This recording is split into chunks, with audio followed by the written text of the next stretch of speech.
He paid her debts anonymously, she found him. I don't accept charity, Your Grace. The offices of Hartley & Sons smelled of wool and ink and the particular mustiness of old ledgers that had absorbed decades of London's coal smoke.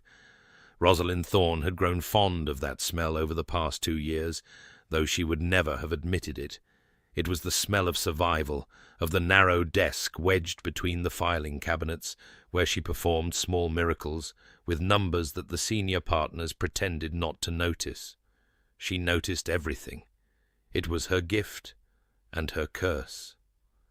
This morning, she noticed that Mr. Hartley the younger had worn the same cravat 3 days running, which meant his wife was visiting her mother in Bath again.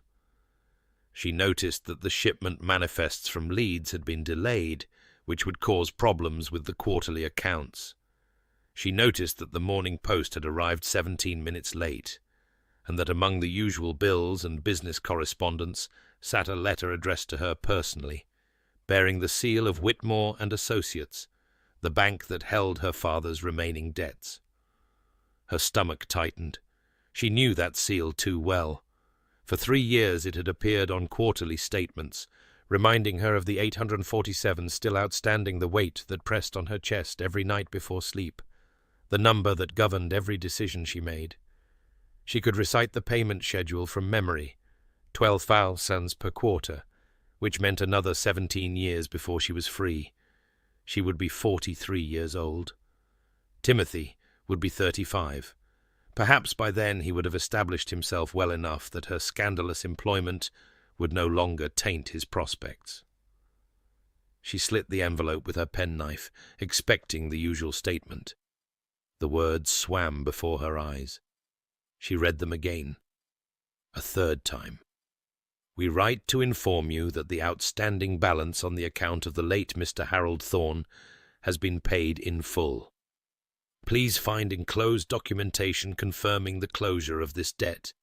We thank you for your diligent attention to the payment schedule and wish you well in your future endeavours. Paid in full. Rosalind's hands began to shake. She pressed them flat against the desk, willing them to stillness. But the tremor had moved into her chest, her throat, the backs of her eyes. 3 years of counting every penny, of mending her stockings until they were more darning than original fabric, of refusing invitations she couldn't afford to reciprocate, of lying awake calculating whether she could spare an extra shilling for Timothy's books gone. The debt was gone. She should feel relieved, grateful. She should want to weep with joy, to run through the streets shouting her freedom. Instead, cold fury coiled in her belly, paid in full, not by her. She had not paid it. She had not earned this freedom. Someone, some stranger, some interfering, condescending stranger, had decided that Rosalyn Thorne needed rescuing. Her vision narrowed to a single burning point, the line at the bottom of the document. Payment received from anonymous benefactor via Webb and Associates, solicitors. She knew that name. Everyone in London's merchant community knew Cornelius Webb. He was the man who handled delicate matters for delicate clients, the quiet transfer of funds that must never be traced, the anonymous donations to foundling hospitals, the settlements paid to inconvenient mistresses. If you wanted money to move invisibly, you went to Webb. But Rosalyn Thorne was no charity case. She was not a foundling or a mistress or a pitiable widow. She was a woman who paid her own way, who had clawed her independence from the wreckage of her father's failures, who needed no one's pity and wanted no one's help. She would find out who had done this, and she would make them take it back. Cornelius Webb's offices occupied the 2nd floor of a respectable building on Chancery Lane, the kind of address that whispered discretion rather than shouting wealth. Rosalind climbed the stairs with her chin held high, and her best dress, her only good dress, brushed and pressed within an inch of its life. She had told Mr. Hartley she needed the afternoon for a family matter. It was not precisely a lie. The clerk who guarded Webb's inner sanctum was a thin young man with spectacles and the harried expression of someone who spent his days deflecting inconvenient visitors. He took in Rosalind's appearance, respectable but not fashionable, determined but not wealthy, and his face settled into polite dismissal. "Mr. Webb sees clients by appointment only, miss.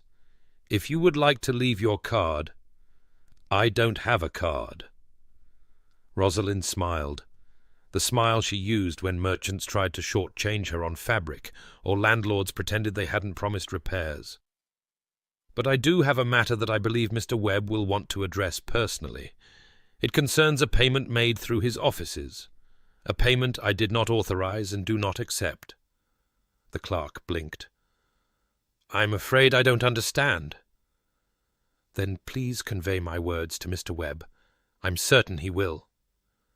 She sat down in the single wooden chair provided for waiting visitors and folded her hands in her lap.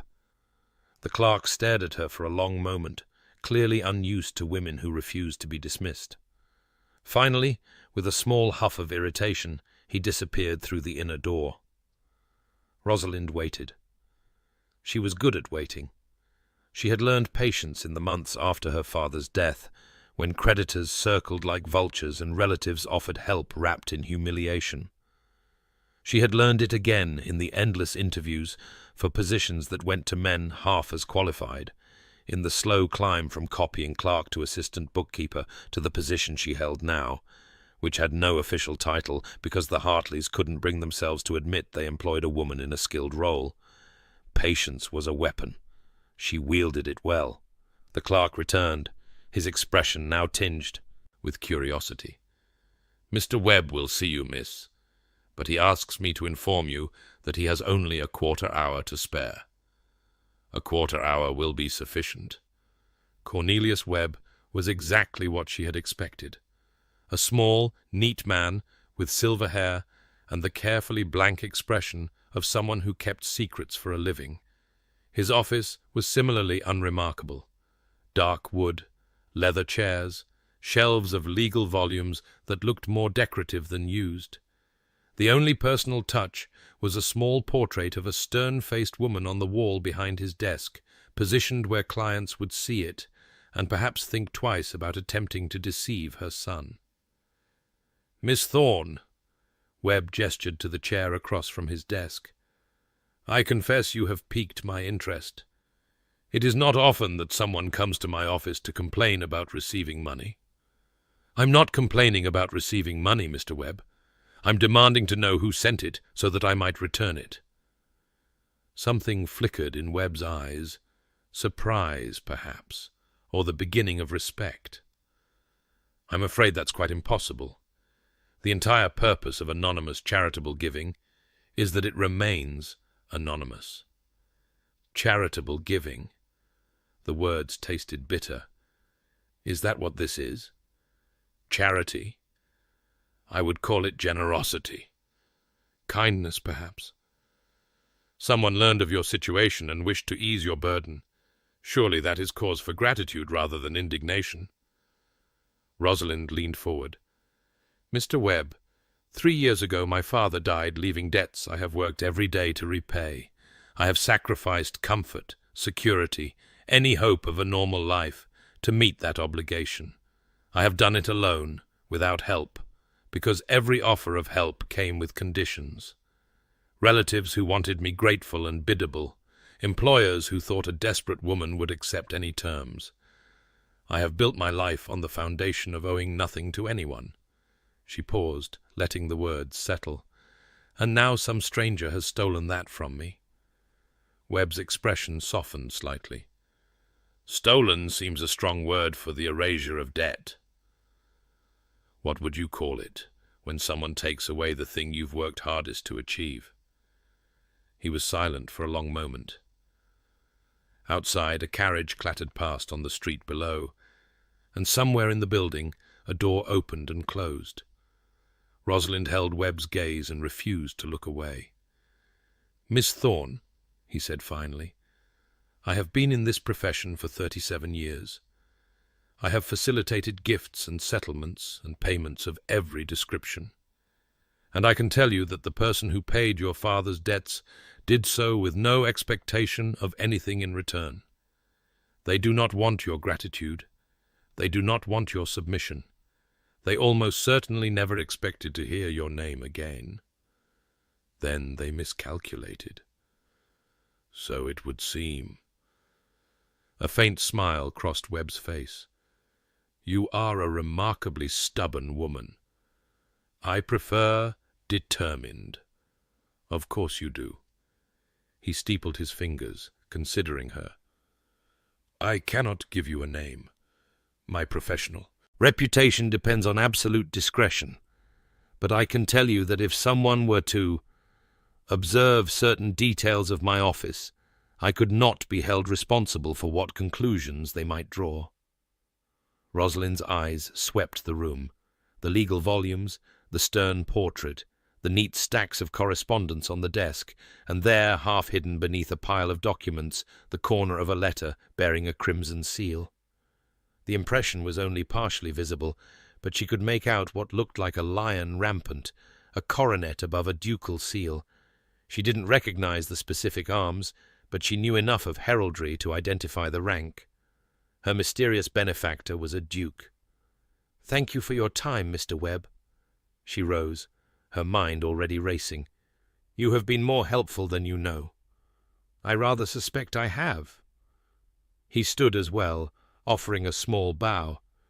"If I may offer one piece of advice, Miss Thorne, when you find what you're looking for, consider that not every gift is an insult. Sometimes kindness is simply kindness." "In my experience, Mr. Webb, kindness always has a price. I prefer to know what it is up front." She left him standing behind his desk, his expression thoughtful, and descended the stairs into the grey London afternoon. A duke. She needed to find a duke whose arms featured a lion rampant, who had some connection to her father's debts, who apparently made a habit of anonymous charitable giving. It was not much to go on, but Rosalind had built her entire professional life on finding patterns in insufficient data.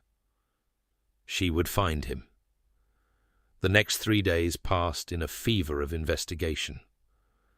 Rosalind spent her evenings at the subscription library, poring over Burke's Peerage and any book of heraldry she could find. She made careful inquiries among her contacts in the merchant community, the clerks and bookkeepers and junior partners who actually knew how money moved through London's veins. She traced the payment back through Whitmore and Associates to Webb's offices to a trust that had no name, only a number. The trust, she discovered, had made 17 similar payments over the past 3 years. Always debts of middling size, large enough to be crushing for a family of modest means, small enough to be invisible to the truly wealthy. Always for widows or orphans or others without powerful protectors. Always anonymous. Someone was systematically paying off the debts of London's struggling, genteel poor. It was strange behaviour for a duke.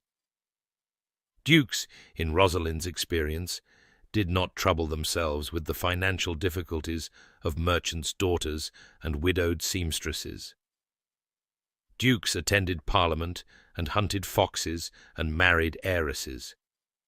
They did not the Duke of Ashworth. Rosalind looked up from the ledger she was pretending to study.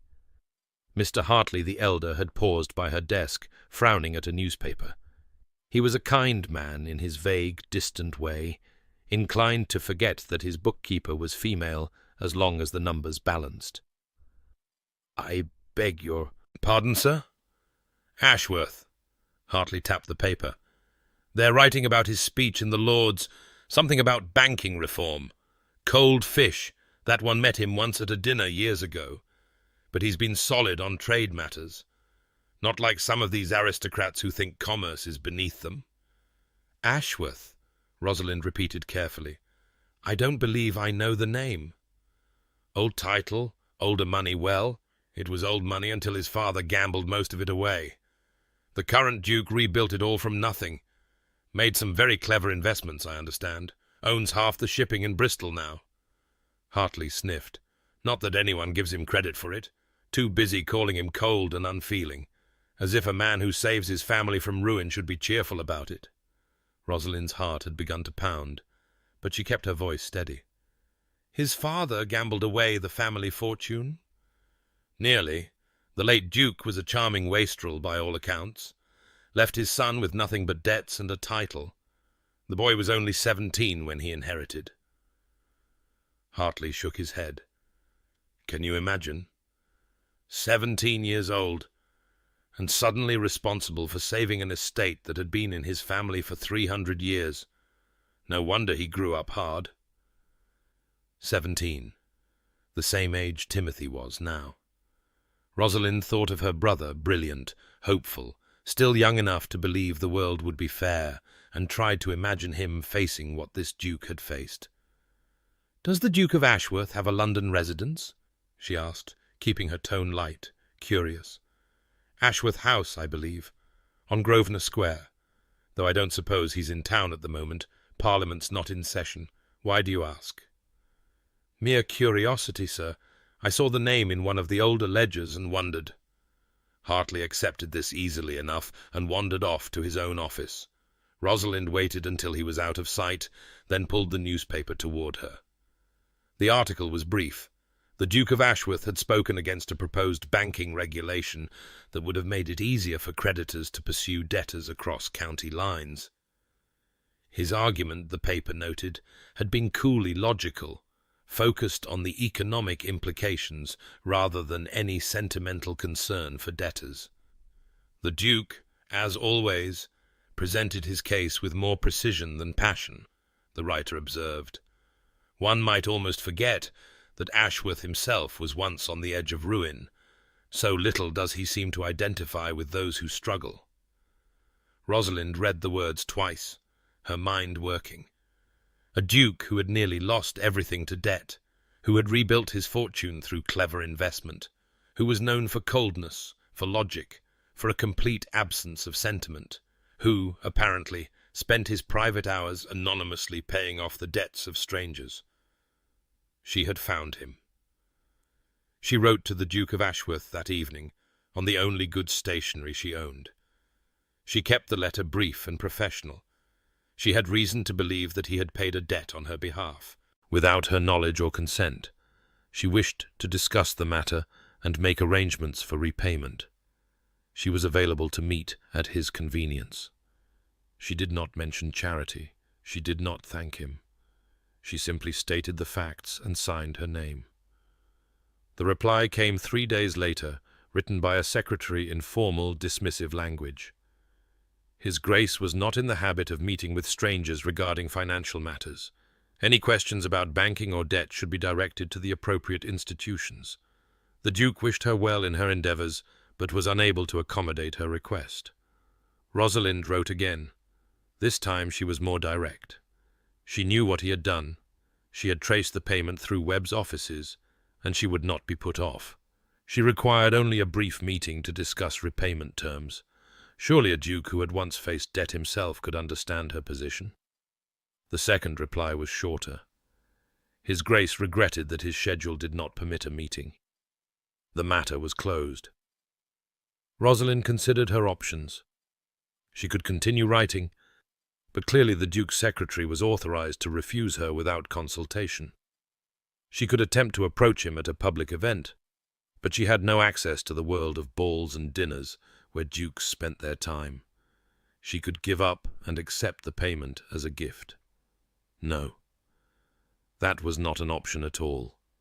There was only one path forward.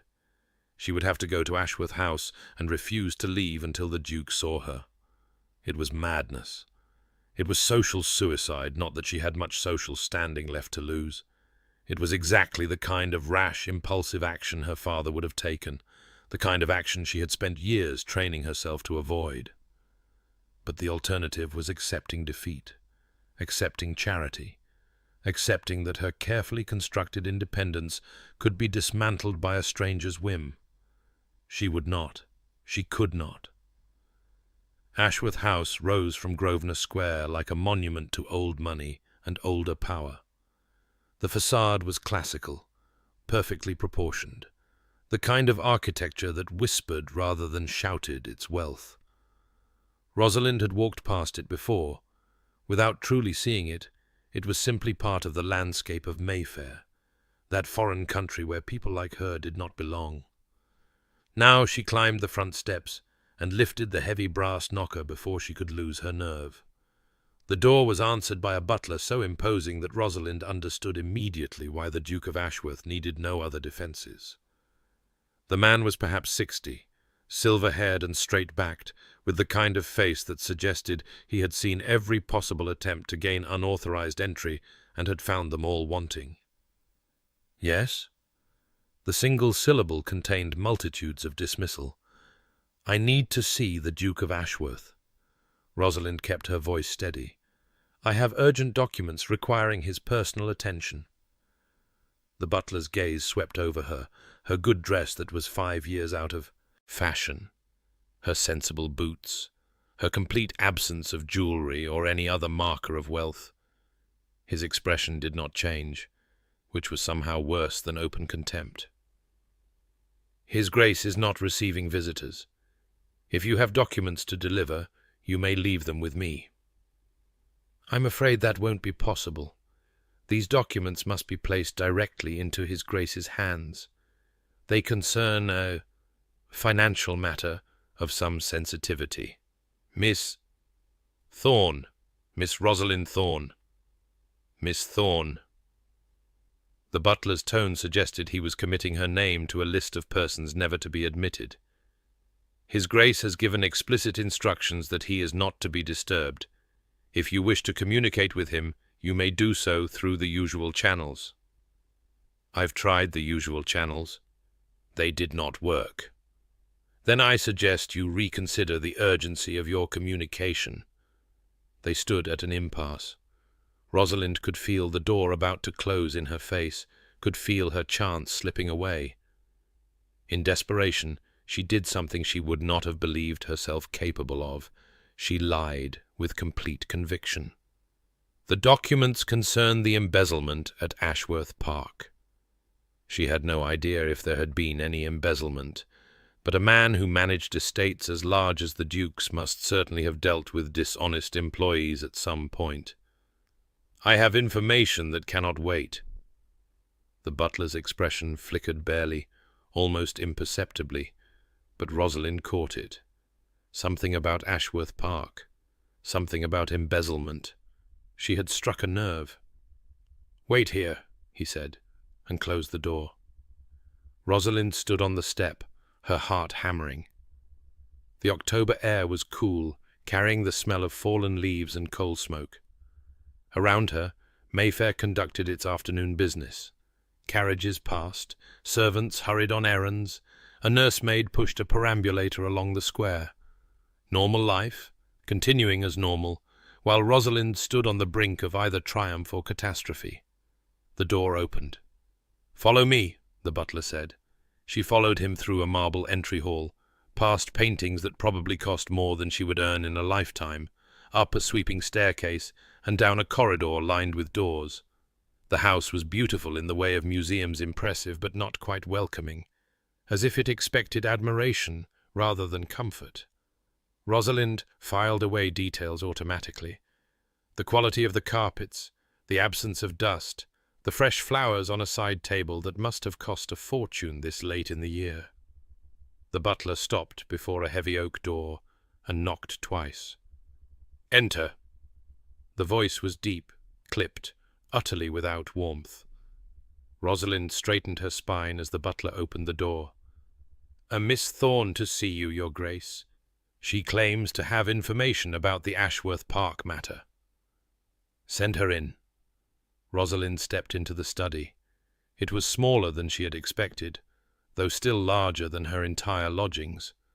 Bookshelves lined the walls, filled with volumes that showed signs of actual use rather than mere decoration. A fire burned in the grate, casting warm light across a carpet worn thin in places from pacing, she thought, not from age. And behind a large mahogany desk sat the Duke of Ashworth. He was not what she had expected. She had imagined someone older, perhaps, softer, easier to dismiss. Instead, she found a man in his early 30s with dark hair, going silver at the temples, too young for such silver, surely, unless he had earned it through trouble rather than age. His face was angular, almost severe, the kind of face that gave nothing away. But it was his eyes that caught her, pale grey, sharp as glass, currently fixed on her with an expression of cold assessment. "You're not from the estate," he said. It was not a question. "No." "And you don't have information about the embezzlement?" "No." Rosalind lifted her chin. "But something has been embezzled from me, Your Grace. My right to pay my own debts." His expression did not change, but something shifted in those grey eyes, surprise perhaps, or the beginning of recognition. "You're the woman who's been writing letters. You read them?" "My secretary summarized them. I assumed you would eventually tire of being refused." "Then you don't know me at all." A muscle twitched in his jaw. He set down his pen and rose from behind the desk. Standing, he was taller than she had realized, broad-shouldered, in a way that made her newly aware of how alone they were, how far from propriety this interview had already strayed. "Miss Thorne?" His voice was carefully controlled. "I don't know what you imagine you've discovered, but I can assure you that I have no idea what debts you're referring to. If you've received payment from some anonymous source, I suggest you accept it gratefully and move on with your life." "You're lying." The words hung in the air between them. Rosalind saw his eyes widen fractionally, not at the accusation, she thought, but at her audacity in making it. "I beg your pardon?" "You're lying. You paid my father's debts through a trust administered by Cornelius Webb, the same trust that has paid the debts of 17 other families over the past 3 years. She took a step forward, driven by righteous fury and 3 years of exhaustion. "You thought no one would trace it back to you. You thought I would simply be grateful and silent, like all the others. But I am not a charity case, Your Grace. I don't accept handouts, and I certainly don't accept being lied to." The Duke stared at her. The firelight played across his features, casting shadows that made him look almost human, tired, surprised, something flickering beneath the mask of cold control. "How did you—" He stopped himself, pressing his lips into a thin line. "Webb told you." "Webb confirmed nothing. I found you through the heraldic seal on your correspondence, public records of your family history, and the entirely coincidental article about your speech on banking reform. You argued against stricter. Debt collection odd position for a wealthy duke, unless that duke knows personally what debt does to families." She paused. "You rebuilt your estate from nothing. You know exactly what I've been fighting for. And you took that fight away from me." He was silent for a long moment. When he spoke again, his voice was quieter, stripped of some of its cold formality. "What do you want from me, Miss Thorne?" "I want to repay you. Every penny." She held up a hand to forestall his objection. "I know I can't do it immediately. The sum is $847, substantial for someone in my position. But I am a skilled bookkeeper with steady employment. I can make payments quarterly, just as I was doing to the bank. In 17 years... 17 years. Something that might have been amusement flickered across his face. "You would spend 17 years repaying a debt that has already been cleared, simply to prove a point?" "It is not about proving a point. It is about earning what I have. It is about being able to look in the mirror and know that everything I possess I obtained through my own effort." Her voice cracked slightly, and she steadied it with an effort. "You may not understand that, Your Grace. You were born with a title and an estate. But I was born with nothing less than nothing after my father died, and I have built my life brick by brick. I will not have that work undermined by someone's casual generosity." "Casual. He echoed the word, his expression unreadable. You think this was casual? I think you went to bed one night with 847 less than you had the night before, and by morning you had forgotten the loss. You know nothing of what I remember or forget. Then tell me. She met his eyes, refusing to look away. Tell me why you did it. Why me, out of all the struggling families in London? Why pay my father's debts when you didn't know me, had never met me, had no reason to care whether I lived or died?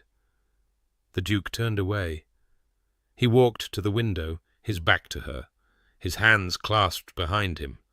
The afternoon light caught the silver at his temples, made him look older for a moment, carrying weight that had nothing to do with years. Your father's debts were called in by Whitmore and Associates, he said finally. The same bank that circled my mother like vultures after my father died. They specialize in persistent collection methods. I have an arrangement with Webb to monitor their more egregious cases. So it wasn't personal. No, he paused. Not initially. Your name came across my desk along with a dozen others. Widows, orphans, families crushed by debts they didn't deserve. I paid them all without a second thought. Another pause, longer this time. But your case was different. You were paying, slowly, painfully, but steadily. Most people in your situation would have given up years ago, taken charity where they could find it, resigned themselves to permanent debt. You didn't. Rosalind's throat tightened. You were watching me. Webb provided quarterly reports. I watched all of them. He turned back to face her. You impressed me, Miss Thorne. Your stubbornness, your refusal to accept help, your determination to stand alone. I recognized something in it, something I once felt myself. And so you decided to help me anyway, despite knowing I didn't want help, because you were going to destroy yourself proving a point. His voice sharpened.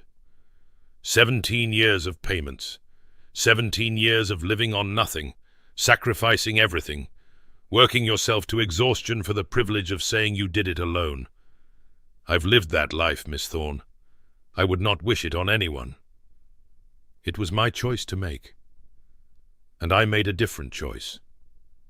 They faced each other across the study, the fire crackling softly between them. Rosalind felt something shifting in her chest, the pure, clean anger she had carried for weeks, mixing with something more complicated. He understood. That was the worst part. He understood exactly what he had done and why she hated him for it. I still want to repay you, she said. I don't want your money. Then we are at an impasse. The Duke made a sound that might have been a laugh if he had been the kind of man who laughed. You are the most infuriating woman I have ever met. I prefer determined. So Webb told me. He regarded her for a long moment, his grey eyes unreadable. Then abruptly he returned to his desk and sat down. You're a bookkeeper, you said. For whom?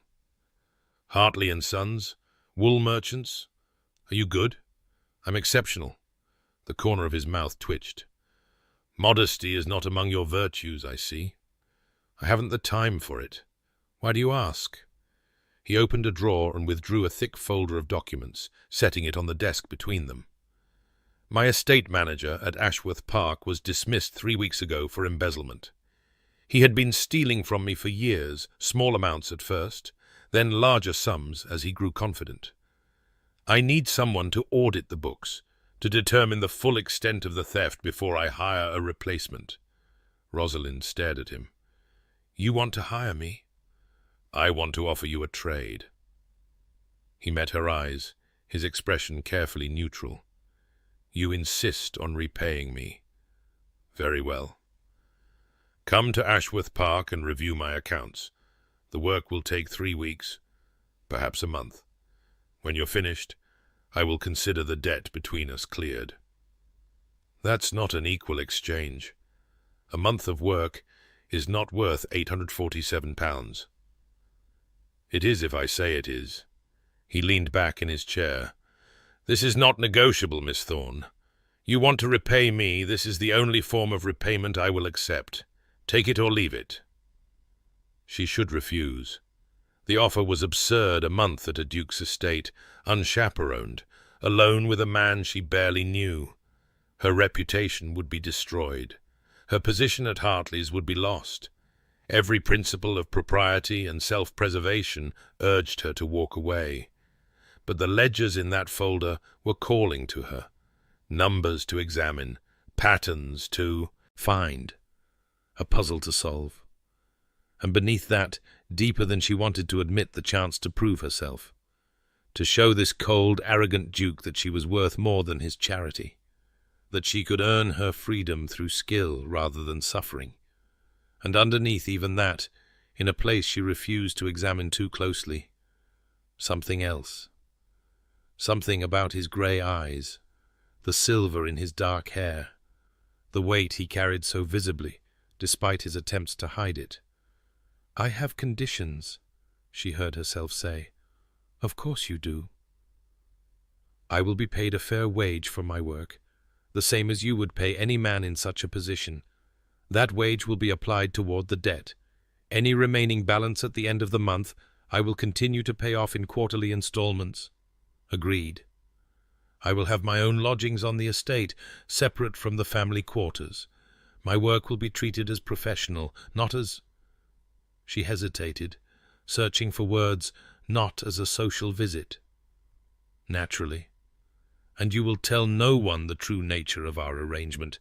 As far as anyone knows, I am a bookkeeper, hired through normal channels to review your accounts." Something flickered in his expression. Amusement, perhaps, or respect. "You've thought this through?" "I've had 3 years to practice thinking things through, Your Grace." She straightened her shoulders. "Do we have an agreement?" He rose from behind the desk and crossed to where she stood. This close, she could see the fine lines at the corners of his eyes, the faint shadow of stubble on his jaw. He smelled of soap and sandalwood and something else, something that made her pulse quicken, despite her best efforts at control. He extended his hand. It was not done. Men and women did not shake hands like business partners. But nothing about this meeting had been done, and Rosalyn found she did not care. She took his hand. His grip was warm, firm, his palm calloused in a way that surprised her. Not the soft hand of an idle aristocrat. "We have an agreement, Miss Thorne." His voice was low, almost intimate in the quiet study. "I will send a carriage for you in 3 days. I can arrange my own transportation." "I'm sure you can, but you won't." His eyes held hers. "Consider it the first of many battles you will have to choose not to fight." She should have had a retort for that, something sharp and clever, something to remind him that she was not a woman who could be managed or directed. But standing this close to him, her hand still in his, she found that words had abandoned her. 3 days, she said instead. 3 days. She withdrew her hand slowly, too slowly, and turned toward the door. She could feel his gaze on her back as she walked, could feel the weight of what she had just agreed to settling onto her shoulders. At the door, she paused. "Your Grace." "Miss Thorne." "For what it's worth." She didn't turn around. "I still don't accept charity. This is a business arrangement, nothing more." "I wouldn't dream of suggesting otherwise." She left, without looking back. Down the corridor, down the sweeping stairs, past the butler who watched her with an expression of profound disapproval. Through the marble entry hall and out into the grey October afternoon, where the world continued on its ordinary way, completely unaware that Rosalyn Thorne had just made the most reckless decision of her life. As she walked away from Ashworth House, she told herself that the flutter in her chest was merely anxiety. The shakiness in her hands was merely relief that the confrontation was over.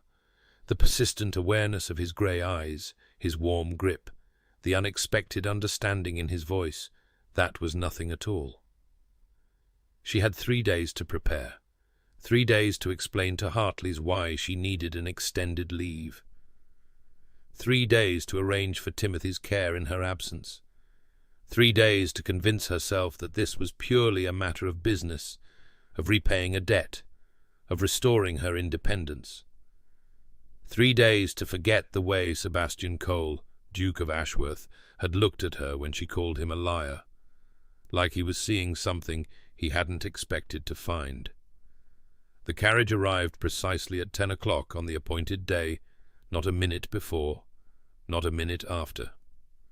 Rosalind, who had been ready since dawn because she was absolutely not nervous, watched through the window of her lodgings as it rolled to a stop. It was an elegant vehicle, well maintained but not ostentatious, drawn by a matched pair of grey horses. The driver was a middle-aged man, with a weathered face and the patient expression of someone accustomed to waiting. There was no sign of the Duke himself. She was not disappointed. She had not expected him to come. Timothy helped her carry her trunk down the stairs. Her brother was 17, gangly in the way of young men who had not yet grown into their height, with their mother's brown hair and their father's perpetual optimism. He had taken the news of her departure with surprising equanimity, asking only a few questions about the nature of the position and seeming satisfied with her careful half-truths. "You're certain you'll be all right?" Rosalind asked for the 3rd time as the driver loaded her trunk. "Mrs. Pemberton has agreed to look in on you, and there's money for food and coal in the desk drawer." "I'll be fine, Rosie." Timothy grinned at her, the same grin their father had worn when embarking on yet another doomed venture. On Timothy, it was endearing rather than alarming. "I'm not a child any more. I can manage for a few weeks." "I know you can. She stopped, swallowing the familiar anxiety. Timothy was not their father. He had inherited the optimism without the recklessness, the charm without the irresponsibility. He was going to be fine. She was the one embarking on something reckless. "Write to me," she said instead. "Every week. And if anything goes wrong, anything at all, send word immediately and I'll come home." "Nothing is going to go wrong." He pulled her into a brief, tight hug. "Go audit your Duke's books, Rosie. Show him what you can do." "Your Duke." The words lingered as the carriage pulled away from the curb, as London's familiar streets gave way to the countryside, as the hours passed in a blur of October landscapes and her own racing thoughts. The Duke of Ashworth was not hers. He was her employer. No, not even that. He was a man to whom she owed a debt, and she was working to repay it. That was the sum total of their relationship. Whatever had passed between them in his study, the understanding, the unexpected connection, the way he had looked at her, it was nothing. It meant nothing. She repeated this to herself as the carriage travelled north, as the gentle fields of Hertfordshire gave way to the rolling hills of Leicestershire. She repeated it as they stopped to change horses, as the autumn light faded to dusk and then to darkness. She repeated it the next morning as they crossed into Derbyshire, as the landscape grew wilder and more beautiful, as the peaks rose against the grey October sky. She was still repeating it when the carriage crested a hill and Ashworth Park came into view. The estate sprawled across the valley below like something from a dream. The house itself was Georgian, built of honey-coloured stone that glowed even under the clouded sky, its proportions elegant and its scale intimidating. But it was the grounds that caught her breath, acres of parkland rolling down to a lake, ancient trees standing sentinel along the drive, gardens visible in the distance that must be magnificent in summer. This was what the Duke of Ashworth had nearly lost. This was what he had saved. She understood suddenly why he carried so much weight on his shoulders. The carriage descended the hill and passed through wrought-iron gates, then swept up a long drive lined with oaks. As they approached the house, The front door opened and a woman emerged, not a servant, judging by her dress, but someone who belonged here. She was perhaps 30, with dark hair arranged in a fashionable style and a warm smile that immediately put Rosalind at ease. "You must be Miss Thorne." The woman hurried forward as Rosalind stepped down from the carriage. "I'm Marguerite Sebastian's sister. He wrote that you were coming to help with the estate accounts. I'm so glad you're here. It's been chaos since Mr. Blackwell left." Left was a polite way to describe dismissal for embezzlement, but Rosalind appreciated the discretion. "Lady Marguerite, it's a pleasure to meet you." "Oh, please, just Marguerite. We don't stand on ceremony here, whatever Sebastian might prefer." She linked her arm through Rosalind's as if they were old friends. "Come inside. You must be exhausted from the journey. I've had a room prepared in the east wing. It has the nicest light in the morning, and it's close to the study where you'll be working." Rosalind allowed herself to be swept into the house, Marguerite chattering comfortably about the weather and the journey and the improvements she hoped to make to the gardens next spring. The interior of Ashworth Park was warmer than she had expected, not the cold museum quality of the London townhouse, but something that felt almost like a home. Fresh flowers on side tables, a child's drawing pinned to a door frame, the sound of high-pitched laughter echoing from somewhere upstairs. "That will be Edmund and Clara," Marguerite said, following her gaze. "My children. 8 and 5, and absolutely wild, I'm afraid. They'll be desperate to meet you. We don't get many visitors. But I've told them they must give you time to settle in before they pounce." "I look forward to meeting them." Rosalind hesitated. "The Duke mentioned that you live here at the estate." Something flickered across Marguerite's face. Grief, quickly controlled. "My husband passed away 2 years ago. Sebastian insisted we come to live at Ashworth Park. He said it was because the children needed country air, but really—" She smiled, a little sadly. "He was worried about me. He worries about everyone, you know, though he'd never admit it." This did not match Rosalind's image of the cold, controlled Duke she had met in London. She filed the information away. Another piece of a puzzle she was only beginning to understand. Her room was large and comfortable, with tall windows overlooking the east gardens and a fire already burning in the grate. Someone had placed fresh flowers on the dresser, late roses, their scent filling the room with unexpected sweetness. Rosalind stood at the window for a long moment after Marguerite left, watching the shadows lengthen across the parkland. She was here. She had actually done it. Left her job, left her brother, left everything familiar behind to work for a duke she barely knew. The recklessness of it struck her fully for the first time. A knock at the door interrupted her thoughts. "Miss Thorne?" A maid's voice.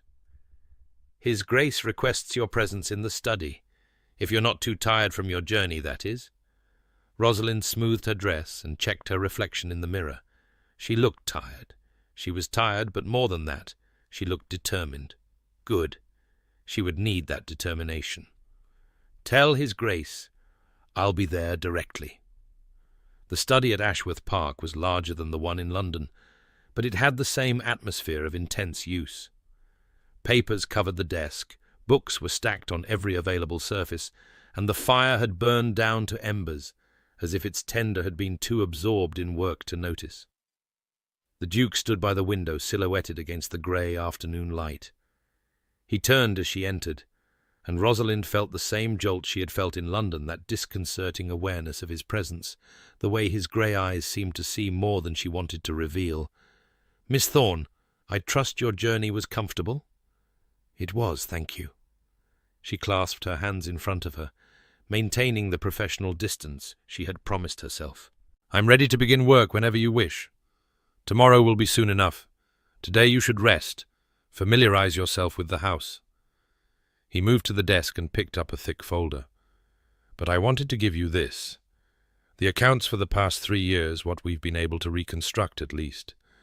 Blackwell was thorough in covering his tracks. Rosalyn took the folder.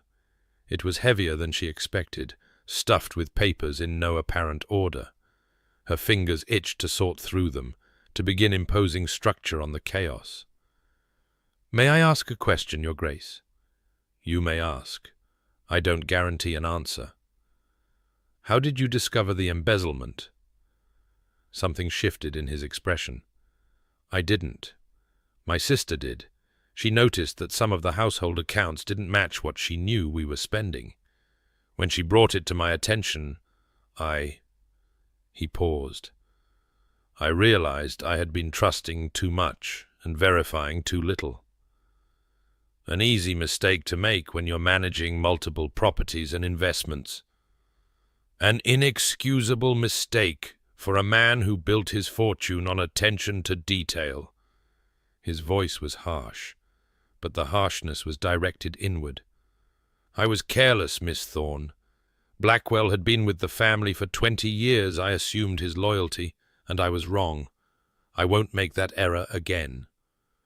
Rosalind understood suddenly why he had agreed so readily to her proposal. It wasn't just about giving her a way to repay her debt. It was about bringing in someone new, someone with no history here, someone who would look at the numbers without sentiment or assumption.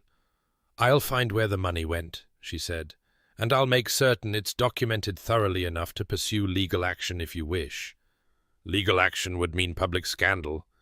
The newspapers would delight in the story the cold Duke of Ashworth cheated by a trusted servant." His mouth twisted. "I care more about understanding the scope of the theft than pursuing punishment." "Then you'll understand it. I promise you that." He held her gaze for a long moment, something unreadable passing through his grey eyes. Then he nodded once, a sharp gesture of dismissal. "Dinner is at 7. Marguerite will be disappointed if you don't join us. She's been desperate for company since we came back from London, and the children—" a faint softening around his eyes. "The children have been told to leave you in peace, but I make no promises about their obedience." "I look forward to meeting them." She turned to leave, but his voice stopped her at the door. "Miss Thorne? Your Grace?" "For what it's worth." He paused, and for a moment he looked almost uncertain, this man who seemed uncertainty's opposite. "I'm glad you came, despite the circumstances." She didn't know how to respond to that. The honest answer that she was glad too, that something about this place already felt different from what she had expected, was too revealing, too dangerous. "I'm glad for the opportunity to repay my debt," she said, instead. "Nothing more." She left before he could respond, the folder of accounts clutched against her chest like armor. Behind her, she heard him let out a breath, frustration perhaps, or something else she couldn't name. It didn't matter. They had an agreement. She would do the work, repay her debt, and leave. Whatever complications existed, whatever she had seen in his eyes, whatever she was beginning to feel in her own chest, they were irrelevant. This was business, nothing more. She almost believed it. Dinner that evening was nothing like Rosalind had expected. She had braced herself for formality, for the stiff silences and careful conversation of aristocratic dining. Instead, she found herself seated at a table with 2 children who chattered constantly, a hostess who laughed at their antics, and a duke who smiled. Not often, and not broadly. But when little Clara climbed into his lap, demanding to show him a drawing she had made, his face transformed. The coldness melted away, replaced by something warm and patient and utterly unexpected. He examined the drawing, a lopsided horse, apparently with grave attention, asked several serious questions about its breed and temperament, and declared it the finest horse portrait he had ever seen. "Uncle Sebastian is very particular about horses," Edmund informed Rosalind solemnly. "He says ours are the best in Derbyshire." "The best in England," Clara corrected. "He said so last week." "I may have exaggerated," the Duke admitted, catching Rosalind's eye. There was humour in his gaze, rueful and self-aware. "Pride is a terrible sin, children. Don't follow my example."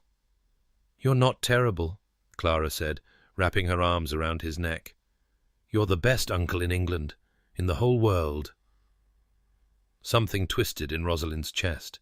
She looked away, focusing on her plate, on the excellent food she was barely tasting. This was not the cold, unapproachable Duke she had confronted in London. This was something else entirely, a man with a family who loved him, with children who climbed on him without fear, with a sister who teased him about his early grey hair and his inability to relax. This was a man she could like, a man she could come to care about. The thought was terrifying. After dinner, Marguerite took the children up to bed, leaving Rosalind alone with the Duke in the drawing-room. He offered her sherry. She accepted, though she rarely drank. The silence between them stretched, not uncomfortable, but charged with something she couldn't name. "Your sister is very kind," she said finally. "She is. Kinder than I deserve, certainly." He stood by the fireplace, the flames casting shadows across his angular face. "She insisted on coming to London when she heard I was hiring an auditor. She wanted to meet you." "Did she approve?" "She did. She said you had—" He hesitated. "Spirit. Apparently that's something she values." "And you? Do you value spirit?" The question was more provocative than she had intended. His eyes met hers across the room, and for a moment the air between them seemed to thicken. "I find myself uncertain what I value, Miss Thorne. Until recently I would have said efficiency and precision and results that could be measured. But lately—" He stopped, shook his head. "Forgive me. It's been a long day, and I'm not making sense." "You're making perfect sense." She set down her sherry glass and rose. "You're saying that you've spent so long protecting yourself from caring about anything that you've forgotten what it feels like to care. And now something is making you remember, and you don't know whether to be grateful or afraid." He stared at her. The fire crackled. Somewhere in the house, a clock struck 9. "How do you know that?" "Because I feel the same way." The words came out before she could stop them, more honest than she had meant to be. "I've spent 3 years caring about nothing but survival. And now I'm here, in this beautiful house with your kind sister and your lovely niece and nephew. And you're not at all what I expected. And I don't—" She caught herself, took a breath. "I don't know what to do with any of it." He moved toward her, and for a wild moment she thought he might touch her, but he stopped an arm's length away, close enough that she could see the firelight reflected in his grey eyes. "What did you expect? Someone cold, distant, easy to dismiss?" She managed a small smile. "You were supposed to be a villain, Your Grace. That would have made everything much simpler. I could try to be more villainous, if it would help. I suspect it's too late for that." She took a step back, putting safer distance between them. "I should retire. Tomorrow I begin work, and I want to be fresh." "Of course."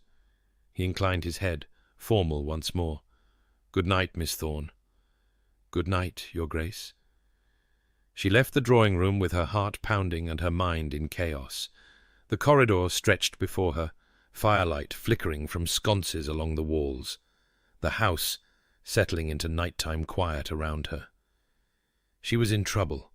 She had known it from the moment she stepped into his London study and felt that first jolt of awareness. She had known it and come anyway, telling herself that business was business, that she could keep her heart out of it, that he was nothing to her but a debt to be repaid. She had been lying to herself. Tomorrow she would begin working. She would bury herself in ledgers and accounts and the safe precision of numbers. She would find where the money had gone and document it and prove her worth. And she would not allow herself to fall for a duke who was everything she had never known she wanted. She repeated this promise as she climbed the stairs to her room. She repeated it as she prepared for bed. She repeated it as she lay in the unfamiliar darkness, listening to the unfamiliar sounds of the country estate settling around her. But when she finally slept, she dreamed of grey eyes and silver-touched hair, and a smile she had never expected to see. The study became her sanctuary. Rosalind established herself there the morning after her arrival, spreading Blackwell's chaotic records across the massive desk until every surface was covered with papers, sorted by date, by category, by the particular flavor of deception they represented. The morning light streamed through tall windows as she worked, and she found herself grateful for the complexity of the task. Numbers did not confuse her. Numbers did not make her feel things she had no business feeling.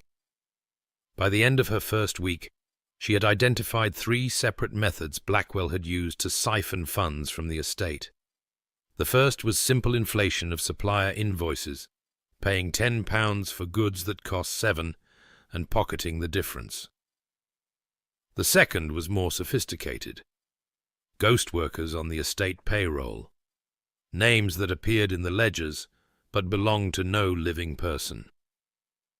The third was the most audacious a series of fictional repairs to tenant cottages, complete with forged receipts from craftsmen who did not exist. He was clever, she admitted to Sebastian over dinner one evening. She had stopped thinking of him as the Duke somewhere around the 3rd day, though she was careful never to use his Christian name aloud.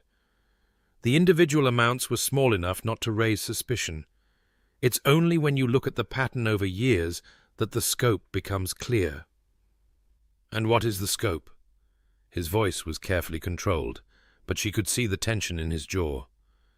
At minimum, £4,000 over the past 5 years. Possibly more. I'm still working through the earlier records.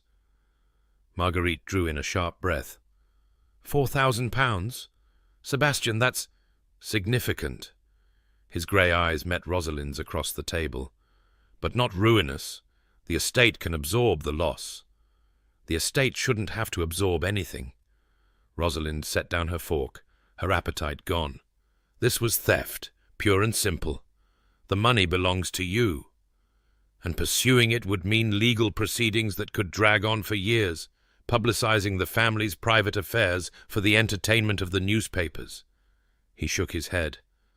I've already dismissed Blackwell without reference. He'll find it difficult to secure another position of trust. For now, that will have to be enough. She wanted to argue. Every instinct she had screamed that injustice should not go unpunished, that a man who had stolen from a family that trusted him deserved worse than quiet unemployment. But she saw the weariness in Sebastian's face, the weight of responsibilities that extended far beyond a single dishonest employee, and she held her tongue. There's something else, she said instead. Some of the discrepancies don't match Blackwell's patterns. The supplier inflation, the ghost workers, those all have his signature. But there are other irregularities that feel different, smaller, more recent, centered on the household accounts rather than the estate. Sebastian's eyes sharpened. You think he had help? I think someone else has been stealing, someone who's still here. The silence that followed was heavy with implications. Marguerite's hand had gone to her throat. Edmund and Clara, mercifully, had already been excused to the nursery and missed the revelation. I'll need access to the household records, Rosalind continued. Staff wages, domestic purchases, anything that passes through the housekeeper's accounts, and I'll need to be discreet about it. If there is an accomplice, we don't want them alerted. Whatever you need. Sebastian's voice was quiet, but there was steel beneath it. Find out who it is. She nodded, already planning her approach. More numbers to analyze, more patterns to trace. Safe, comprehensible work that kept her mind occupied and her heart at a distance. It was getting harder to maintain that distance. The days fell into a rhythm. Rosalind rose early, took breakfast in her room to maximize working hours, and spent the mornings buried in accounts.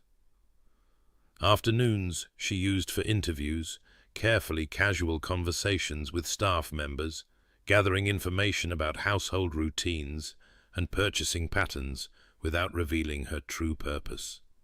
Evenings she spent with the family, drawn into their warmth despite her best intentions. It was the evenings that undid her. Sebastian, she discovered, was a different man within the walls of Ashworth Park. The cold formality he wore in London fell away piece by piece, replaced by something more human. He played chess with Edmund, patiently teaching the boy strategy even when he made the same mistakes repeatedly. He read stories to Clara, giving each character a different voice, until the little girl collapsed into giggles. He debated poetry with Marguerite, defending Wordsworth against her preference for Byron with an intensity that suggested genuine passion beneath his controlled exterior. And he watched Rosalind. She felt his gaze on her constantly during dinner conversations, during the quiet hours after the children went to bed, during the moments when she looked up from her work to find him standing in the study doorway with some pretense of needing a book or checking her progress. He never approached her inappropriately, never said anything that crossed the line of employer and employee, but his eyes followed her with an intensity that made her breath catch in her throat. She should have been uncomfortable. Instead, she found herself seeking excuses to be near him, lingering after dinner, accepting his offers to walk in the gardens when she needed a break from the ledgers. They talked about everything and nothing, her childhood in London, his years at Oxford before his father's death forced him home, the books they had both read, and the ideas they had both cherished. He listened to her opinions as if they mattered, challenged her thinking without dismissing it, treated her as an intellectual equal in a way no man ever had. It was intoxicating. It was terrifying. "You're falling for him," Marguerite said one afternoon, appearing in the study doorway with a cup of tea Rosalind had not asked for. Rosalind's pen slipped, leaving an ugly blot on the page she was working. "I don't know what you mean." "Of course you do." Marguerite set the tea on the desk and settled into the chair across from her, arranging her skirts with the ease of a woman who had all the time in the world. "I've watched you at dinner, the way you light up when he enters the room. I've watched him too. He hasn't been this animated in years, possibly ever. We have a professional arrangement. I'm here to audit the accounts, nothing more."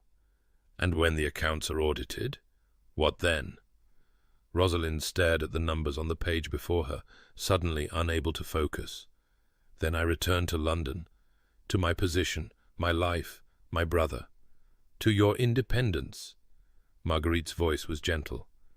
"Sebastian told me about the debt, you know, about how you tracked him down and demanded to repay him. He said you were the most stubborn woman he had ever met." "I prefer determined." "So he mentioned." A smile played at the corners of Marguerite's mouth. "He also said you were the most extraordinary woman he had ever met, though I don't think he realized he was saying it." Rosalind's heart stuttered. "He didn't. Not in those words. But I know my brother, Miss Thorne. He has spent 15 years building walls around his heart, convincing himself that he is better off alone, that caring for anyone is a weakness he cannot afford. And then you stormed into his study and demanded to be treated as an equal, and suddenly those walls don't seem quite so sturdy."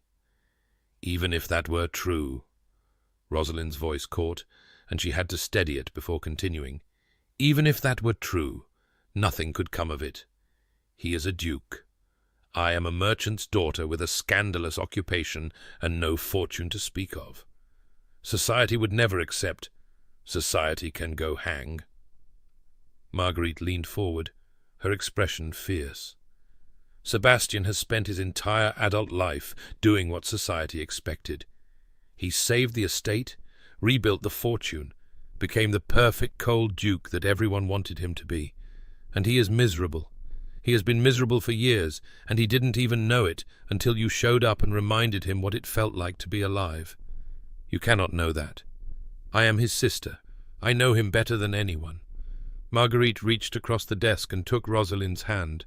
He needs someone who sees him, truly sees him, not the title, not the fortune, not the reputation.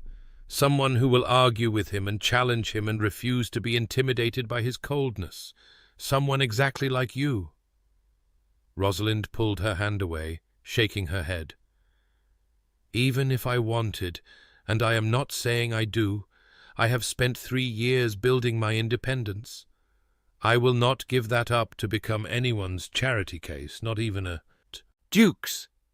Who said anything about charity? Marguerite's eyes sparkled. I'm talking about partnership. That's what you demanded from him, isn't it? An equal exchange?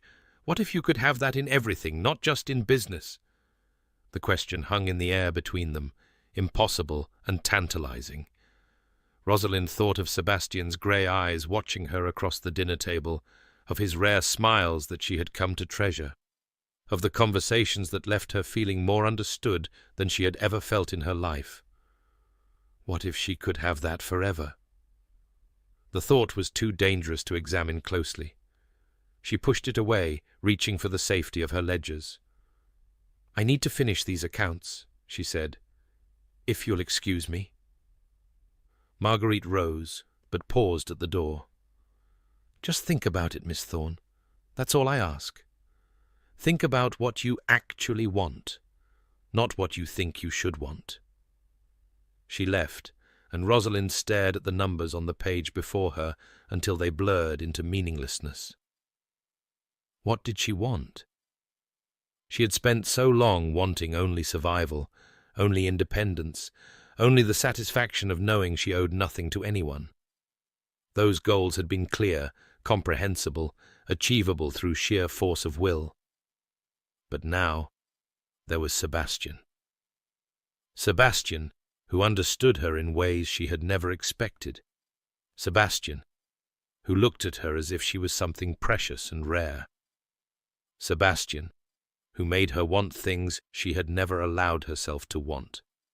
She wanted to be seen. She wanted to be valued. She wanted to stop fighting so hard and let someone carry part of the weight. She wanted him.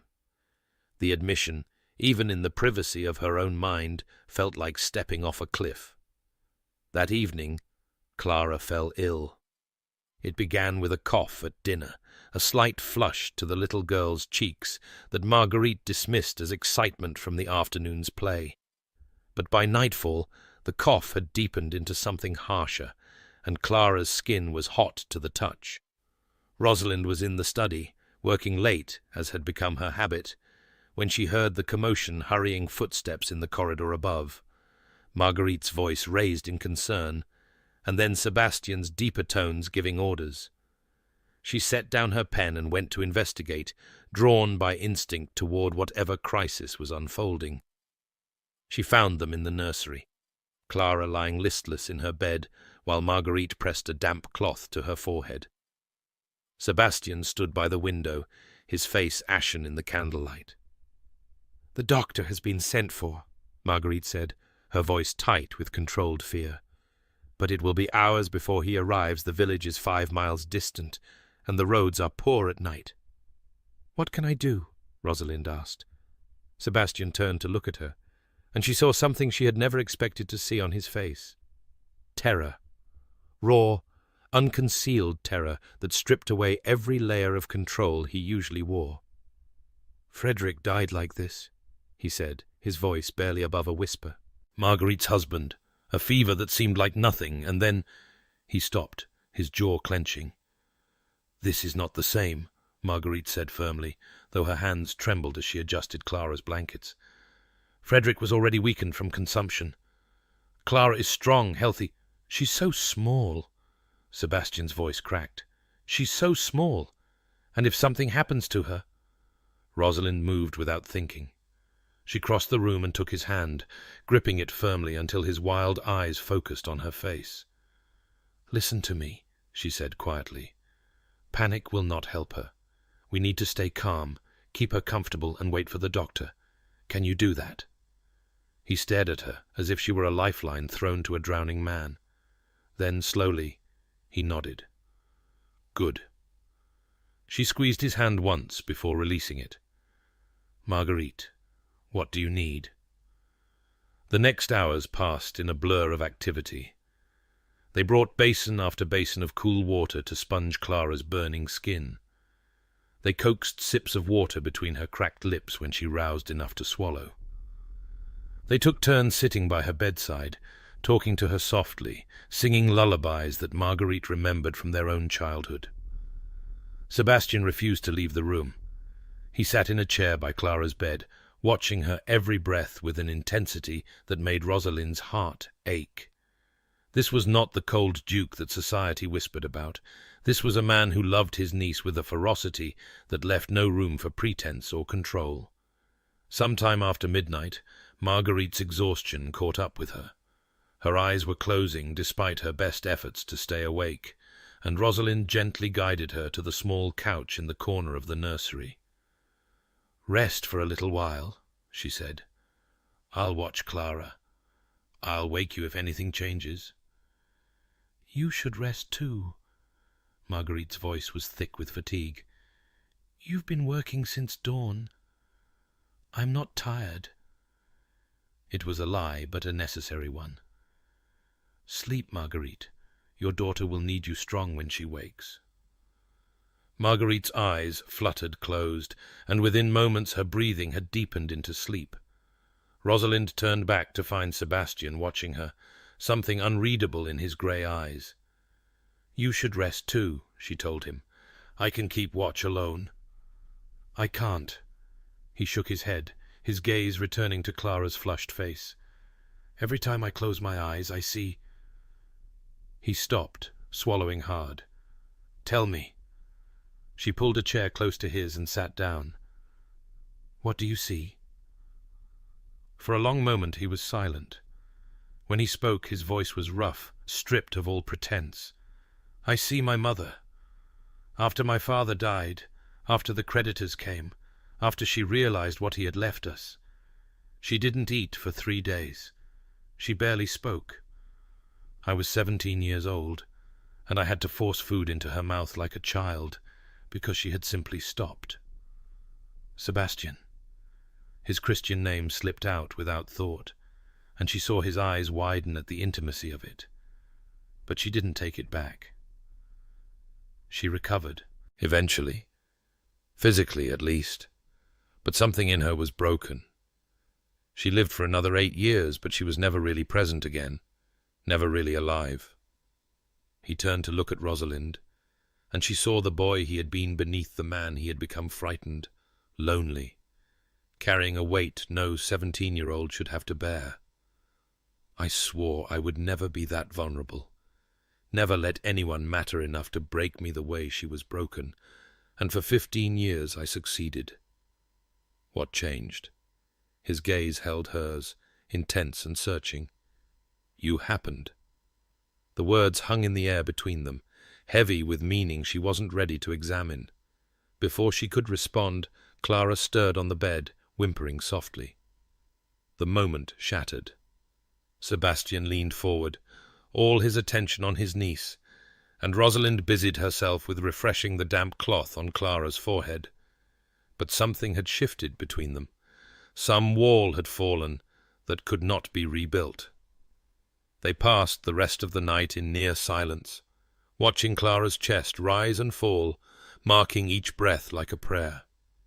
And somewhere in the darkest hours, when exhaustion began to blur the edges of reality, Rosalind felt Sebastian's hand find hers. His fingers intertwined with hers and held on, drawing strength from her presence, offering connection in return. She did not pull away. Dawn was beginning to lighten the windows when Clara's fever finally broke. One moment her skin was burning, the next it was slick with cool sweat, her breathing easier, her color improving with every passing minute. By the time the doctor arrived, delayed by a fallen tree on the road, there was little for him to do but confirm what they already knew. The crisis had passed. Marguerite woke to find her daughter sleeping peacefully and burst into tears of relief. Sebastian stayed long enough to assure himself that Clara was truly out of danger, then excused himself with a muttered word about needing air. Rosalind watched him go, saw the way his shoulders shook as he walked away, and knew he was finally allowing himself to feel the terror he had been holding at bay all night. She gave him 20 minutes. Then she went to find him. He was in the garden, standing beneath an ancient oak, with his back to the house. The early morning light caught the silver at his temples, and she thought again how young he must have been when that silver appeared. How many crises, how many sleepless nights, how many burdens borne alone. "She's going to be fine," Rosalind said softly, coming to stand beside him. "I know." His voice was hoarse. "I know. I just—" He broke off, pressing the heel of his hand against his eyes. "I couldn't bear to lose her, any of them. And the fear of it, the constant fear." He shook his head. "This is why I didn't want to care about anyone. Caring makes you weak. Caring makes you human." She stepped closer, close enough to touch him if she dared. "The alternative is what you described last night, walls so high that nothing can reach you, but nothing good can reach you either. No love, no connection, no infuriating women who track me down and demand to repay debts I wanted to give as gifts." A surprised laugh escaped her. "No, none of those either." He turned to look at her, and her breath caught at the rawness in his expression. This was Sebastian without armor, Sebastian stripped down to his essential self, and he was beautiful in his vulnerability. "I meant what I said last night," he murmured. "You changed something in me. I don't know how or why, but from the moment you walked into my study and called me a liar, I couldn't get you out of my head." "Sebastian, I know." He held up a hand, forestalling whatever objection she might make. "I know you came here for work, to repay a debt you never asked for. I know you value your independence above everything else, and I know I have no right to—" She kissed him. It was impulsive, reckless, everything she had spent her adult life training herself not to be. But his lips were warm and soft, and he made a sound of surprise that shifted into something else, something hungry and tender at once. His hands came up to cradle her face, gentle despite their strength, and she melted into him as if this was what she had been waiting for her entire life. The kiss deepened. She felt his heartbeat against her palm where she had pressed her hand to his chest. She felt her own heart answering, racing, full to bursting with emotions she had refused to name until this moment. Then sense returned, and she pulled back. "I shouldn't have—" She shook her head, stepping away from him. "I'm sorry." "Don't." He caught her hand before she could retreat further. "Don't apologize for the first genuine thing that's happened to me in 15 years. It can't happen again." Her voice was steady, though her heart was anything but. "I can't be your distraction, your temporary amusement. I have too much to lose." "You think that's what this is? A distraction?" Something flashed in his grey eyes, hurt, anger, determination. "Rosalind, I have spent 15 years avoiding exactly this situation. I could have had a dozen distractions, 100 amusements. I didn't want them. I want you. You don't know me. I know that you tracked me across London because your pride wouldn't let you accept a gift. I know that you work harder than anyone I've ever met, that you see patterns in numbers the way some people see shapes in clouds. I know that you stayed up all night with my niece because you couldn't bear to leave her, that you held my hand in the dark when I was falling apart." He stepped closer, closing the distance she had tried to create. "I know that you are the most stubborn, infuriating, extraordinary woman I have ever met, and I am so terrified of losing you that I can barely breathe. Tears pricked at her eyes. She blinked them back furiously, refusing to cry, refusing to let him see how deeply his words had struck. "I don't know how to do this," she whispered. "I don't know how to let someone in." "Neither do I." His thumb traced her cheekbone, wiping away a tear that had escaped despite her efforts. "But I want to learn. With you. If you'll let me." She should refuse. She should retreat to the safety of her ledgers, her numbers, her carefully constructed independence. She should protect herself the way she had always protected herself, by needing no one and expecting nothing. But she looked into Sebastian's grey eyes and saw her own fear reflected there, her own longing, her own desperate hope for something more than survival. "I don't know what I'm doing," she said. "That makes two of us." This time when he kissed her, she didn't pull away. The next week passed in a strange new landscape. Rosalind continued her work on the accounts, but everything around her had shifted. Sebastian's gaze across the dinner table now carried an intimacy that made her flush.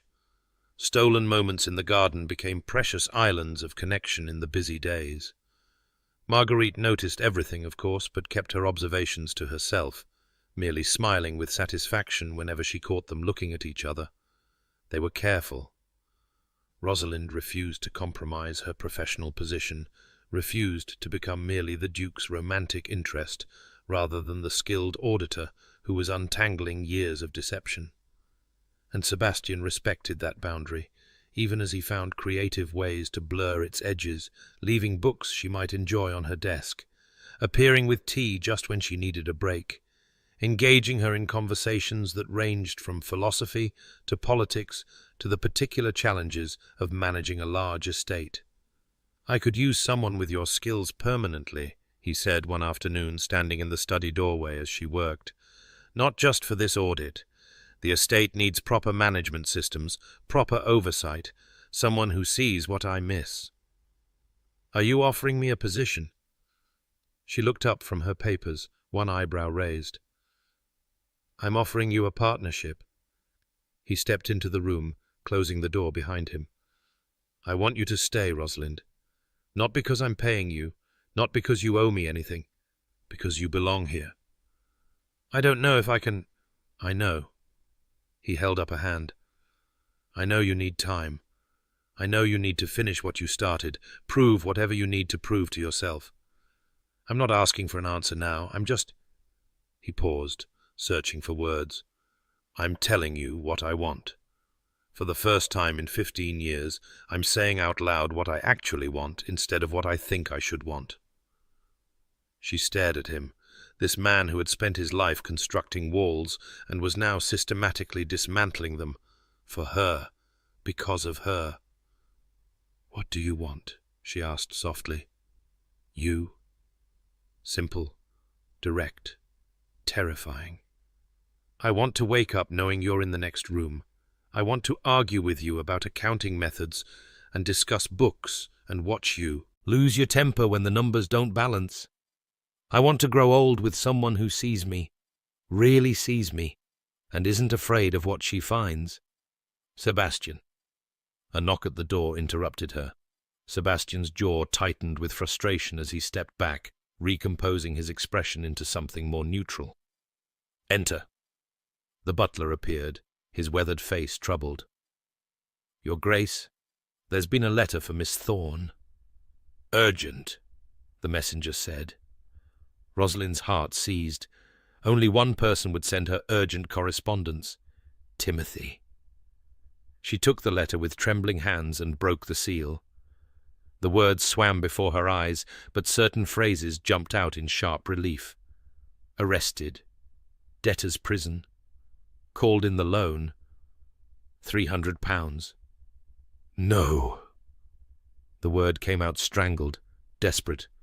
"No, this can't—" "Rosalind?" Sebastian was beside her instantly, his hand on her arm. "What is it? What's happened?" "My brother." She could barely force the words out. Someone called in an old debt, a loan my father guaranteed years ago. Timothy has been arrested. He's in debtor's prison. The room seemed to tilt around her. £300. An impossible sum. She had nothing, no savings, no assets to sell. She had given everything to paying her father's debts, and now, I can pay it. Sebastian's voice cut through her panic. I'll send funds immediately. Have him released within the day. No. The word came out sharp, instinctive. Even now, even facing disaster, she couldn't accept charity. She couldn't owe him more than she already did. Rosalind, this is not the time for pride. I said no. She pulled away from him, her mind racing. I need to go to London. I need to find out what happened. Who called in the debt? How? She stopped. Something cold settled into her stomach as connections formed in her mind. The timing, the amount, the particular cruelty of it. The accomplice, she said slowly. Whoever has been stealing from the household accounts, they must have found out about my investigation. This is retaliation. Sebastian's expression hardened. You think someone here arranged this? I think someone here has connections to Blackwell, and Blackwell has every reason to want me discredited or gone. She pressed her hand to her forehead, trying to think through the panic. If they can force me to leave, if they can make it seem like I've abandoned my position, then they can cover their tracks before you find them. Sebastian's voice was grim, and I would never know the full extent of the theft. I have to go. She moved toward the door, already calculating how quickly she could pack, how soon she could reach London. I have to help Timothy. You can't do this alone. Sebastian caught her arm, his grip firm but gentle. Let me help you. Not with money. I understand that you won't accept that. But with information, with connections. I know people in London who can find out who called in this debt and why. She hesitated, every instinct screaming at her to refuse help, to handle this herself as she had handled everything for the past 3 years. But Timothy was in prison. Timothy, who had done nothing wrong except be related to a dead man who had made too many promises. Timothy, who was brilliant and hopeful and everything she had worked so hard to protect. What kind of help? She asked. My solicitor can make inquiries. Find out who holds this debt, what their connection might be to Blackwell. His grey eyes held hers, steady and serious. I'm not offering charity, Rosalind. I'm offering partnership, the kind you demanded from me the first day we met. An equal exchange. That was what she had wanted, what she had insisted upon. And now Sebastian was offering it again, not salvation, not rescue, but collaboration. She took a breath. All right. His shoulders relaxed slightly, as if he had been braced for her refusal. I'll send word to London immediately. We can be on the road within the hour. We? You didn't think I would let you face this alone? Something fierce flickered in his expression. Someone has targeted the woman I... He stopped, the words hanging unfinished between them. Someone has targeted my auditor, my guest. I have every right to investigate. She knew what he had almost said. The woman I love, the words he wasn't ready to speak, or perhaps that he thought she wasn't ready to hear. He wasn't wrong. She wasn't ready. Not for declarations, not for promises, not for the weight of his feelings on top of everything else. But he was coming with her anyway, not because she needed rescuing, but because he refused to let her fight alone. It was exactly what she would have done in his place. 1 hour, she said.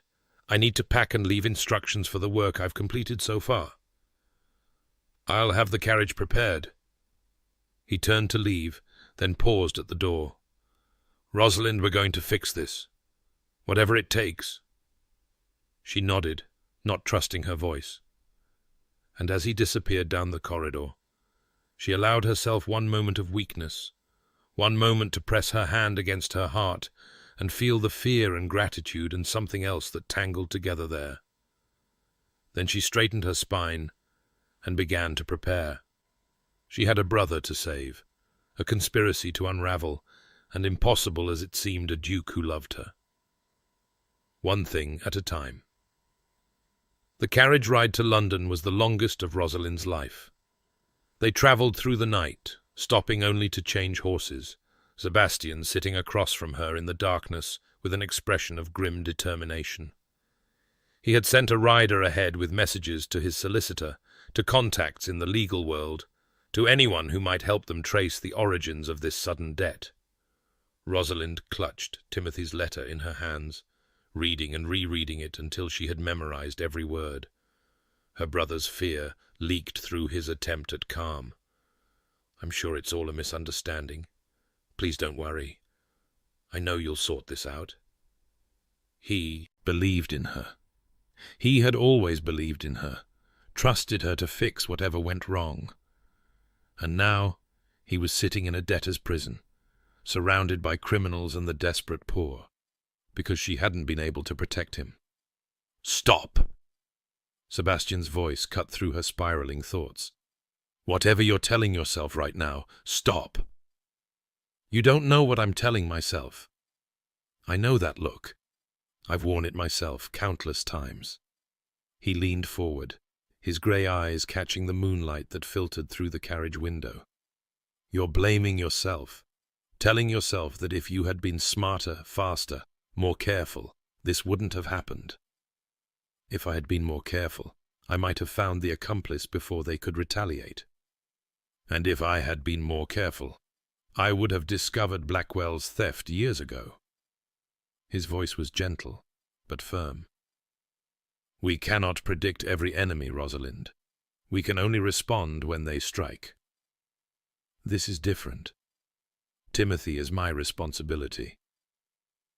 As this estate was mine, as Marguerite and the children are mine."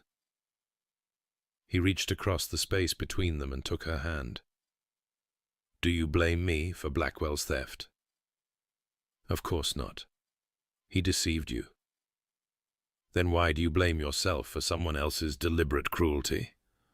She had no answer. The logic was sound, but logic had never been particularly effective against guilt. "Tell me about Timothy," Sebastian said, his thumb tracing circles on the back of her hand. "Not about the debt. About him." The question surprised her into actually thinking about it. "He's brilliant. Far cleverer than I am, though he doesn't believe it. He wanted to study law, and he was working as a clerk for a solicitor, saving money for his articles when this happened." Her voice softened. "He has our father's optimism without any of his foolishness. He actually thinks about consequences, plans for the future. He's going to be someone important someday. He sounds remarkable." "He is. He's the best thing in my life." She paused, realizing what she had said and who she had said it to. "I mean, I understand." Sebastian's expression was unreadable. "Family comes first. It should." Was there hurt in his voice? Disappointment? Rosalind studied his face in the dim light, searching for clues. "He's the only family I have left," she said quietly. "For years he was the only person I could trust, the only person I was fighting for. Learning to trust anyone else." She shook her head. "It doesn't come naturally." "I know." His grip on her hand tightened briefly. "Believe me, I know."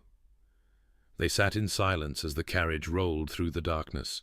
Two people who had spent their lives building walls, now struggling to find doors through them. And somewhere in that silence, something shifted, some last barrier crumbling, some final fear releasing its hold.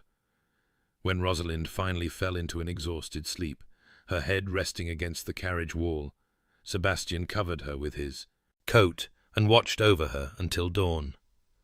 London appeared on the horizon as grey light began to filter through the clouds.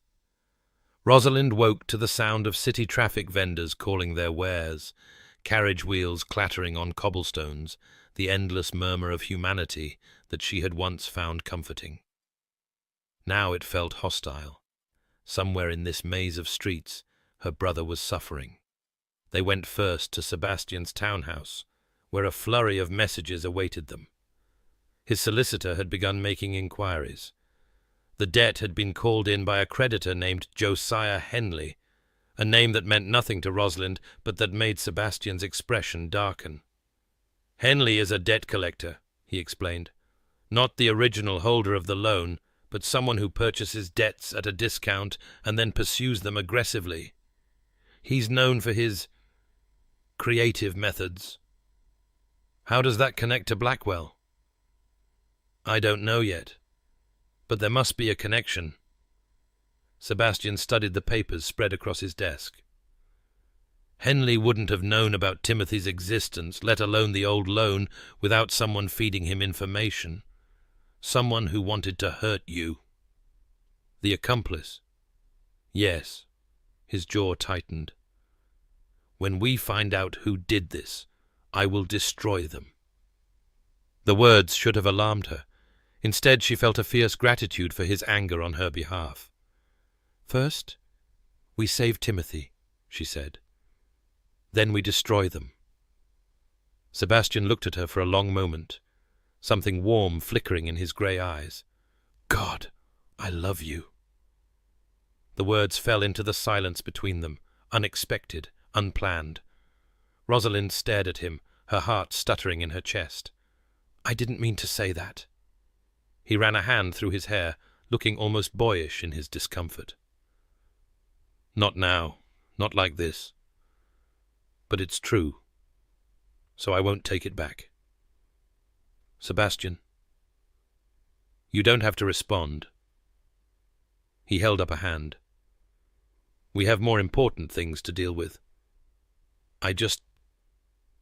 He shook his head. "I wanted you to know.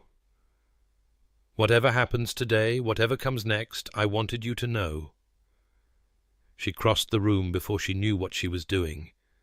She took his face in her hands and kissed him, brief, fierce, full of everything she couldn't put into words. "Save my brother," she said against his lips, "and then we can talk about love." His arms came around her, pulling her close for one breathless moment. "I'll save him, I promise." And somehow, despite everything, despite the fear and the uncertainty and the knowledge of how badly this could all go wrong, she believed him. They arrived at the debtor's prison in Southwark as the morning sun struggled through the clouds. It was a grim building, grey and forbidding, with barred windows that seemed to absorb light rather than reflect it. Rosalind had seen it before from a distance, and had always walked faster when she passed. Now she walked toward it, Sebastian at her side, determination in every step. The guards were suspicious of a duke appearing at their door, but Sebastian's title and bearing, and the coins that changed hands with practised discretion, opened doors that would have remained closed to Rosalind alone. Within an hour they were being led through echoing corridors to a cramped cell where Timothy sat on a narrow cot, his face pale and his eyes dark with worry. "Rosie!" He leapt to his feet as she appeared at the bars. "You came. I knew you would come." "Of course I came." She reached through the bars to grip his hands, fighting tears. "Are you all right? Have they hurt you?" "I'm fine. Just frightened and confused." His gaze flickered to Sebastian, who stood behind her. "Who?" "This is the Duke of Ashworth. He's helping me sort this out."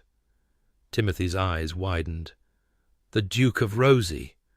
What have you gotten yourself into?" "Something wonderful, I hope." Sebastian stepped forward, his expression softening as he looked at the young man. "Mr. Thorne, I've heard a great deal about you. Your sister thinks very highly of your abilities." "She's biased." But Timothy straightened a little, responding instinctively to Sebastian's manner. "Your Grace, I don't understand what's happening. The debt they're holding me for, I didn't even know it existed. Father signed something years ago, guaranteeing a loan for a business partner. The partner paid it off, or so we thought. But he didn't. Sebastian's voice was grim. The debt was sold to a collector who's been sitting on it, waiting for the right moment to call it in. The right moment. Timothy's face paled further. You mean someone wanted this to happen now? Someone planned this? Rosalind and Sebastian exchanged glances. We think so, she said. We think someone is trying to hurt me to force me to leave a position I've taken at His Grace's estate. Leave a Rosie, what position? What estate? The last I heard, you were working for the wool merchants. It's a long story. She squeezed his hands. I'll explain everything, I promise.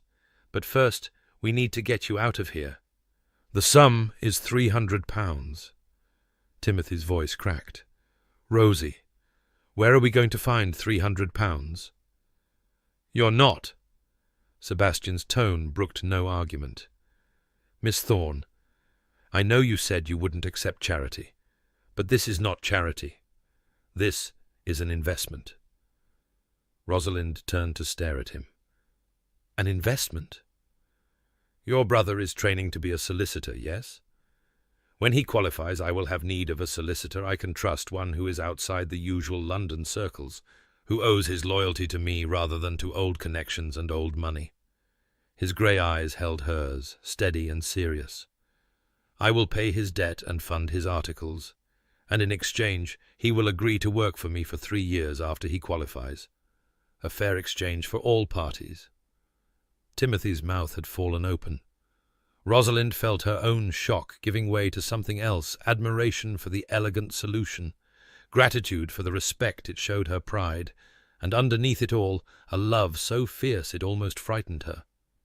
I don't know what to say, Timothy stammered. Say yes. Rosalind's voice was steady now. Say yes, and we can go home. Yes, yes, of course, yes. Timothy was almost laughing, relief and disbelief mingling on his young face. Your Grace, I don't know how to thank you. Thank your sister. Sebastian's gaze had not left Rosalind's face. She's the one who tracked me across London and demanded to be treated as an equal. If she hadn't done that, none of us would be here right now. The paperwork took hours. There were fees to pay, documents to sign, bureaucratic obstacles to overcome. But by late afternoon, Timothy walked out of the debtor's prison a free man, blinking in the pale sunlight like someone emerging from a nightmare. Rosalind held him for a long moment, her arms wrapped around her little brother, her eyes closed against the tears she refused to let fall. Thank you, she whispered to Timothy for surviving, to Sebastian for saving him, to whatever force in the universe had brought her to this moment. Now, Sebastian said quietly, his hand coming to rest on her shoulder. We find out who did this. She looked up at him, at this man who had dismantled his walls for her, who had saved her brother not with charity but with partnership, who loved her enough to respect her pride, even when it would have been easier to override it. Together, she said. He smiled that rare, genuine smile that transformed his entire face and took her hand. Together. The 3 of them walked away from the prison into the uncertain streets of London, and despite everything that remained unresolved, the accomplice still hidden at Ashworth Park, the conspiracy still unexplained, the future still unwritten, Rosalind felt something she had not felt in years. Hope. The evidence came together in Sebastian's London study, like pieces of a puzzle finally finding their places. Timothy sat in a corner, still pale from his ordeal, but insisting on being present, his legal training already proving useful as he helped them organize the documentation. Sebastian's solicitor, a silver-haired man named Pemberton, who had served the family for 30 years, had worked through the night to trace the connections between Josiah Henley, the debt collector, and the household at Ashworth Park. The payments to Henley came through an intermediary, Pemberton explained, spreading papers across the desk. A man named Wilcox, who works as a clerk for a shipping company in Bristol. But Wilcox's mother is employed as a housekeeper, Rosalind finished, her voice flat, at Ashworth Park. Sebastian went very still. Mrs. Aldridge. The name hung in the air between them. Mrs. Aldridge had been with the family for 12 years, had nursed Marguerite through her husband's illness and death, had watched Edmund and Clara grow from infants to children. She had been above suspicion, part of the invisible foundation that kept the household running. "Are you certain?" Sebastian's voice was carefully controlled, but Rosalind could see the betrayal beneath the surface. The accounting records confirm it. She pulled out the documents she had been analyzing before the crisis with Timothy interrupted her work. "The household irregularities I found: inflated grocery bills, phantom maintenance expenses, they all flow through accounts Mrs. Aldridge manages. She's been skimming small amounts for years, probably at Blackwell's direction originally. When I started investigating, she must have panicked and contacted Blackwell to arrange the attack on your brother." Sebastian's jaw tightened. Using her son as an intermediary to maintain distance from the scheme. Timothy leaned forward. "Can we prove it? Prove it well enough for legal action?" Pemberton nodded slowly. "With these records, and the connection to Henley, we have enough to bring charges. The question is whether His Grace wishes to pursue that course." Sebastian was silent for a long moment, staring at the papers spread before him. Rosalind watched his face, saw the war playing out behind his grey eyes, the desire for justice warring with the cost of public scandal, the betrayal by a trusted servant weighed against the satisfaction of accountability. "We pursue it," he said finally. "All of it. Blackwell, Mrs. Aldridge, anyone else involved. I will not—" His voice roughened. "I will not let them believe they can target the people I care about without consequence." Rosalind's heart clenched at the fierceness in his words. He was doing this for her, for Timothy, for the principle that cruelty should not go unpunished. She had spent 3 years believing that accepting help made you weak, that needing someone meant losing yourself. But watching Sebastian marshal his resources in defense of her family, she understood something she had refused to see before. Partnership was not weakness. It was strength doubled. It was facing the world with someone at your side instead of always standing alone. "There's something else," Pemberton said, interrupting her thoughts. "In the course of tracing these connections, my investigators discovered that Blackwell has been in contact with several other former employees who left the estate under questionable circumstances. It appears he was building a network, people in various positions who could feed him information or assist with schemes." "How extensive?" Sebastian asked. "We're still determining that, but it seems your estate has been more compromised than we initially realized." Pemberton hesitated. "Your Grace, I would recommend a complete review of all staff, both at Ashworth Park and here in London. Someone of Miss Thorne's abilities would be invaluable for such an undertaking." Sebastian turned to look at Rosalind. In his eyes, she saw not just the question about the work, but something deeper, a hope he was trying not to show, a future he wanted but wouldn't demand. "Would you be willing?" he asked quietly. "Not as debt repayment that's been more than satisfied, as a genuine position. One you could hold as long as you wished or leave whenever you chose." The offer hung between them, laden with implications. A position at his estate meant a life near him, a future that might grow into something more. "I need to think," she said. "I need time, I know." He nodded, though she saw the flicker of disappointment he tried to hide. "Take whatever time you need. The offer will remain open." Timothy cleared his throat. "I don't mean to interrupt, but Rosie, can I talk to you? Alone?" She followed her brother into the corridor, leaving Sebastian and Pemberton to continue their planning. Timothy led her to a small sitting room, closed the door, and turned to face her with an expression she couldn't quite read. "You love him," Timothy said. It wasn't a question. "Timothy, I'm not blind, Rosie. I've watched you with him all day. The way you look at each other, the way he defers to you, the way you—" He shook his head, a small smile playing at his lips. "I've never seen you like this. You're actually happy. This isn't the time to discuss. This is exactly the time." He stepped closer, taking her hands in his. "For 3 years, you've sacrificed everything for me. Your comfort, your prospects, your chance at any kind of normal life. You worked yourself to exhaustion to pay father's debts and keep a roof over my head. You never once complained, never once asked for anything for yourself. You're my brother. I would do it again. I know you would. That's the problem." His grip tightened on her hands. "Rosie, when are you going to stop sacrificing and start living?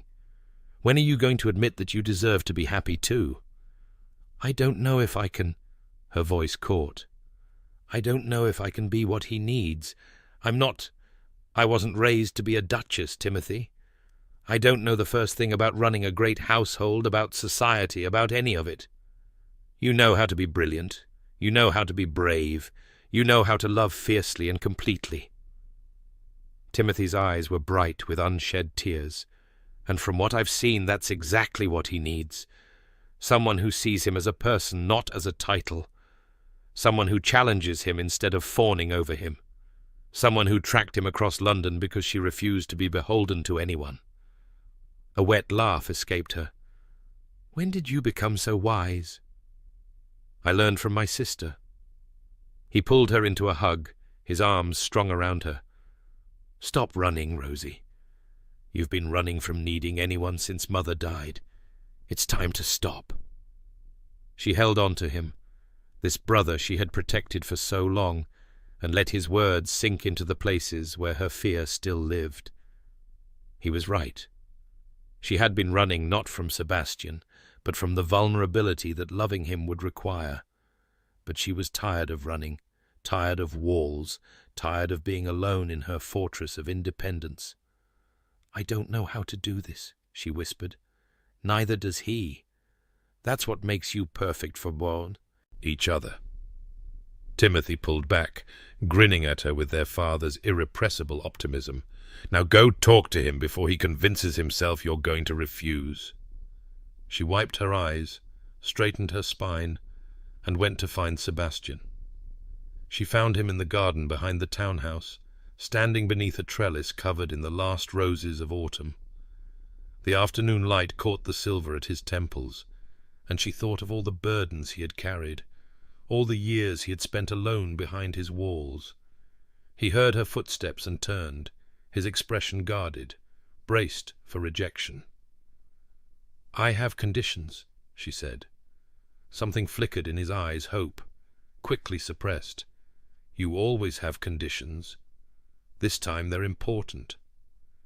She stepped closer, close enough to see the fine lines around his eyes, the tension in his jaw. "If I accept your offer, if I stay, it cannot be as your employee. Not really." "Then as what?" "As your partner." She met his gaze, letting him see everything she had been hiding. "In the work, in the estate, in—" She faltered, suddenly afraid. "In what, Rosalind?" His voice was soft, almost tender. "In everything." The words came out as barely a whisper.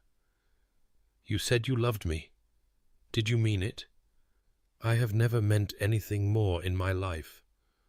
"Then I need you to understand I don't know how to be a duchess.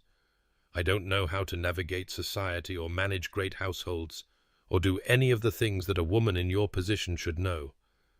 I'm going to make mistakes. I'm going to embarrass you. I'm going to be stubborn and difficult and impossible sometimes. I'm counting on it." His voice roughened. "Rosalind, Do you think I want a woman who knows how to curtsy properly and says the right things at dinner parties? I want you. Exactly as you are. Stubborn and brilliant and fierce and... She kissed him.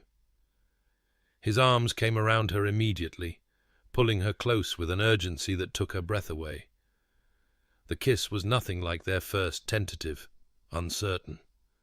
This was a declaration, a promise, a claiming that went both ways.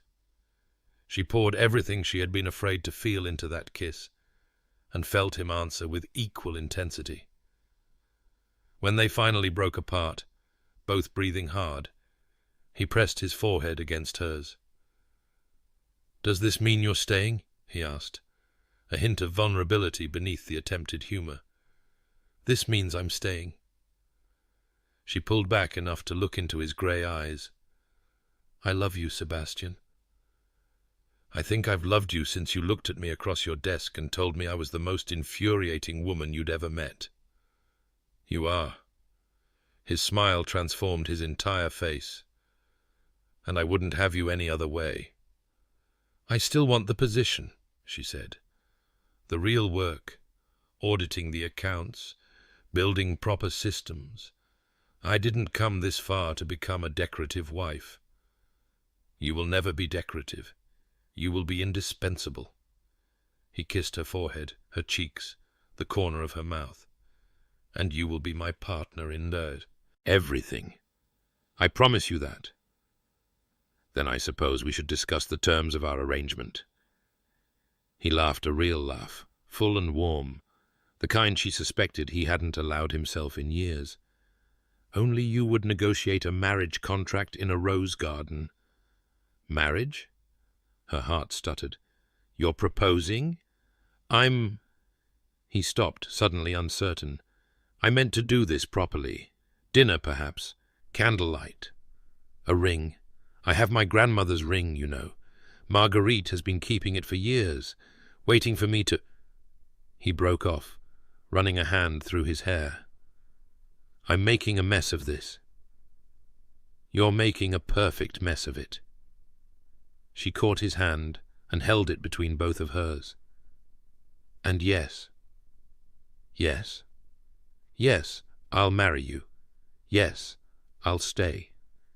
Yes, I'll build a life with you at Ashworth Park, irritating you and challenging you and refusing to accept charity until we're both old and grey."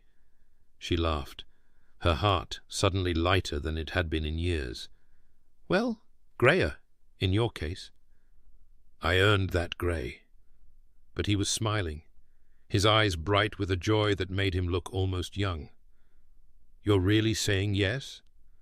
"I'm really saying yes. Now kiss me again before I come to my senses." He kissed her again, thoroughly, until they were both laughing and breathless and clinging to each other in the autumn garden.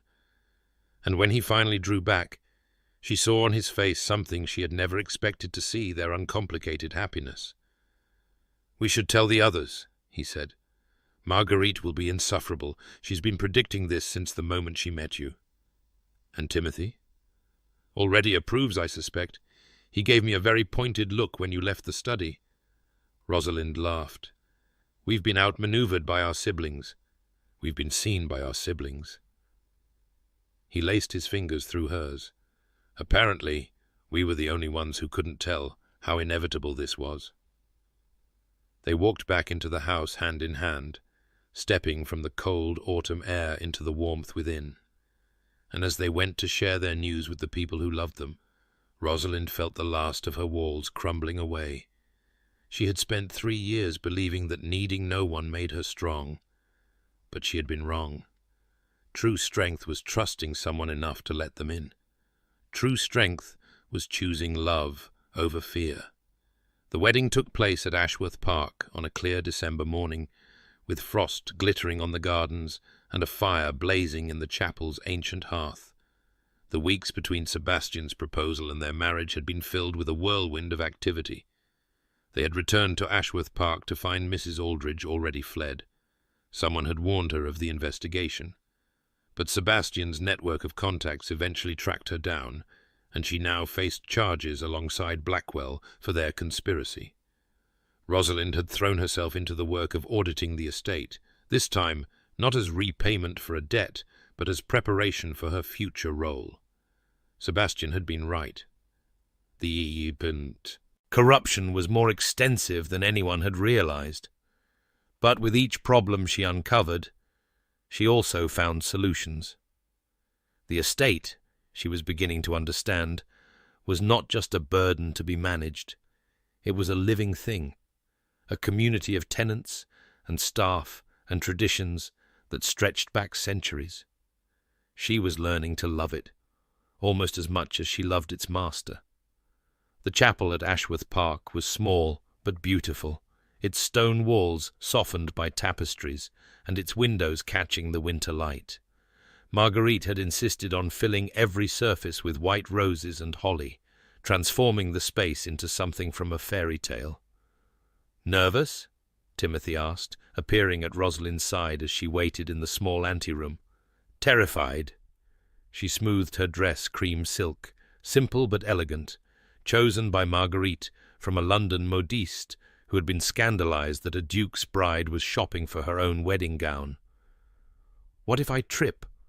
What if I say the wrong words? What if you walk up that aisle and marry the man who loves you more than anything in the world?" Timothy grinned. "I think you'll survive that, Rosie. When did you become the calm one?" "Since my brilliant sister arranged for me to receive an excellent legal education and a guaranteed position with one of the most influential families in England." He kissed her cheek. "I'm terrified too, if it helps, but also happier than I've ever been. For both of us." The music began, a simple melody played on the chapel's old organ. Rosalind took Timothy's arm and let him lead her toward the doors. "Ready?" he asked. She thought of all the steps that had brought her here, the debts she had struggled to pay, the letter that had changed everything, the fury that had driven her to track down an anonymous benefactor and demand accountability, the man who had looked at her across his desk with surprise and irritation, and something she hadn't recognized until much later. "Ready," she said. The doors opened. Sebastian stood at the altar, his grey eyes finding hers immediately. He was wearing formal black, the clothes emphasizing the breadth of his shoulders and the striking angles of his face. But it was his expression that caught her breath, joy and wonder, and a love so visible that she felt tears prick at her eyes. She walked toward him, Timothy steady at her side, the small congregation fading to a blur at the edges of her vision. All she could see was Sebastian. All she had ever needed to see was Sebastian. When she reached him, he took her hands in his. His grip was warm and strong, an anchor in the swirl of emotion. "You came," he murmured, too soft for anyone else to hear. "Did you think I wouldn't? I thought I might wake up and find this was all a dream." His thumbs traced circles on her palms. "A very good dream that I didn't deserve." "You deserve everything," she said, "and I'm going to spend the rest of my life making sure you know it." The vicar began the service, the familiar words washing over them. Rosalind listened and responded, her voice steady despite the emotion threatening to overflow.